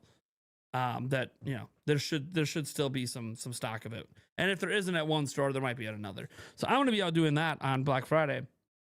I bring this up because one thing I think Nintendo could do in the United States is have a lot of Metroid Prime 4 advertising in person at retail for Black Friday. That could create some awareness, especially if Switch 2 ends up being a hot ticket item on Black Friday. I will be checking out every store I go to on Black Friday. I will be checking the Switch 2 section to see what's going on, to see if the units are moving in my area. It's not indicative of if it's moving in the whole US, but if Switch 2 ends up being a hot ticket item on Black Friday, have Metroid Prime 4 in-person marketing. Let people know. Even just say it's Switch 2 edition. Just have it be only Switch 2 edition marketing. Advertise that people are going to want to prepay right now for Metroid Prime 4 for a present. So that could be a way to really get the word out on this game to a much broader marketplace, is like just have some in-person marketing on the day when there's millions upon millions upon millions of Americans, rushing to stores to try to get the deals on Black Friday. Just food for thought, Nintendo. By the way, Nintendo's got experts on this deciding if that's what they want to push, if they just want to do Mario Kart World. Like if their only concern is trying to push consoles, it's probably going to be heavy Mario Kart World advertising. Can we just be honest? Legends EA, Mario Kart World. That's probably the heavy advertising. Can we just be completely honest? They have bundles, for crying out loud. It's going to be heavy Pokemon, heavy Mario Kart advertising. But it would be cool to see Metroid, have a sign at least in every store. That would be nice. Just a sign. Doesn't have to be the entire marketing, but just one little sign. Letting people know, we got another big game dropping in a week or two. Actually be a week at that point. Yeah, it'd be nice. Especially for Cyber Sale week. Get advertisements for the game up on all the big websites, Amazon, etc. Get your ads rolling. Because that's launch week. Is Cyber Sale week. Used to be Cyber Monday, now it's like Cyber Week. Get some ads on those websites, man. Let people know. Like if they went and got a Switch 2 on Black Friday and then they're online shopping the next week, let them know. Let them know. You can use vouchers on MP4. Yeah, you can do that for Switch 1. Yep. The vouchers still exist for Switch. Well, I mean, they still exist as in like if you still have them. I think they stopped selling them, didn't they? But if you have them, you can still use them on Switch 1. I think until is it the end of next year? When did they say the vouchers will no longer be usable? I think they stopped selling them, but if you have them, I think you can use them till the end of next year, wasn't it? God, I'm trying to remember. I reported on that story earlier this year. Free Metroid hat with another 10. Metroid, no surprise. Free Metroid hat's going a little hard on this stream. Let's throw this up. Free Metroid Hat 2201 has donated 10 headers and says, I went to the mall once on Black Friday with my dad when I was younger and fell over and almost got trampled by people trying to get in the mall. Not doing that again to many people. Lol. Yeah. My strategies when I do Black Friday shopping, I don't go every year. Can't always afford to be shopping on that particular day. But this year, my paycheck's going to line up to come right before Black Friday. So I'm going to probably I've learned over the years, like unless there's one particular item that I really want really bad that's a doorbuster, I'm not going to camp out. I'm not going to deal with the literal sprinting and knocking people over that's going to happen. And I have my hernia right now, so I really shouldn't put myself in that risk. But once that clears out, the initial store open rush that happens due to doorbusters, because I don't know if you guys pay attention. Those doorbuster deals are insane. They might only be like 2 of them of whatever item, but that item will be like 90% off. It's some insane deal. That's what people are rushing for. I get it. I don't get hurting people to get your item, but that's human decency side of me is like, hey, I'm not going to knock people over to get, that 119-inch TV, for $200. I'm not going to, it's a little ridiculous, to be honest. Yeah. You know what I should check? I wonder, I might be able to go earlier. Wow. What's Costco's out? Dude, I'm an executive member. Do I get early access to Costco on that day? There will not be a trampoline at Costco if it's just the executive member hour.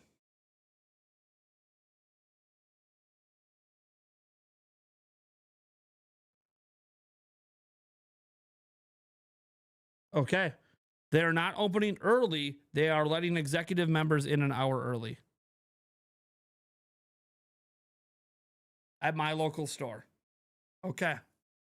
Okay. So I am an executive member. I don't know if I'm going to keep the executive membership tier to next year. It expires at the end of December. I might down it. I haven't decided yet. I got to double check and see how much of the cashback rewards I've gotten to know if it was worth it. But that, yeah, I might not get, yeah, that might be, I might just swing by and see if that's a trample situation. I don't think it will be, because it's the more expensive membership. And I know that, you know, not as many people have the super expensive membership because they don't shop there enough. I might swing by like 15 minutes, 20 minutes before they let executive members in and just see what the crowd's like. If it's relatively mild, that might actually be a spot I do hit at open. I do go there first. Because a lot of places are opening like 6 a.m. Costco doesn't do that early. Yeah, maybe that's what I do. I hit up Costco, because Costco does Black Friday deals. There'll be some great sales in there, and maybe I try to get some of my stuff done there. That might be it. That might be the trick, since they're a member only place, and I have the executive membership, so I get the early access. That might be the way to go. And at that point, when I go out, it'll already be past when a lot of stores have already opened. So if the crowd is bad, and it does look like I'm going to get trampled, which shouldn't happen. They got to scan your membership on the way in. So you shouldn't be able to get trampled at Costco, because they do have to you have to scan your membership. You can't just sprint in. You have to stop and scan. So that might be the place to go. But if the crowd's too bad, then I might just go to other stores that were already open. But yeah, and then Costco won't be picked over yet either. That would be nice too. The early access with a store that's not picked over, and Costco's got a lot of different stuff. That might be the way to go. That might be my strategy. Costco's relatively new around here. We've only had Costco for about a year and a half. I did not go there last year. But because I have early access, this might be, yeah, I might have to go there. I might have to go in person. I think that's the way to go. I'm glad that we had this discussion, because I would have never thought about this if I didn't talk about this today. I'm now going to make a alarm note to go to Costco first. Cool. Awesome. And I want to get the hell out of there before it opens up to all members. So I'm gonna want that opening hour. I'm gonna want to find my stuff and be at least in line to check out before it opens up to everyone else. Because I know Costco's got so much great stuff. Like, people are gonna be nuts once the store's open for more than the executive members. All right, guys, that's going to do it. I got to go. One of my kids is like basketball practice coming up. I got to go take care of that. We will be live streaming tonight. I will be doing some other stuff. You'll see another short uploaded in a little bit here. I don't think I'm going to be making a video unless something else happened. I've been so on this Metroid Prime 4 stuff all day. This is my video covering Metroid Prime 4. This is my video planning to cover it. There is a major story, I guess, that broke out here that we might talk about. But I'm going to leave that for a potential video. Otherwise, I got some sponsorship stuff to work on. I'll be back tonight. You guys are awesome. Peace out. Love you all.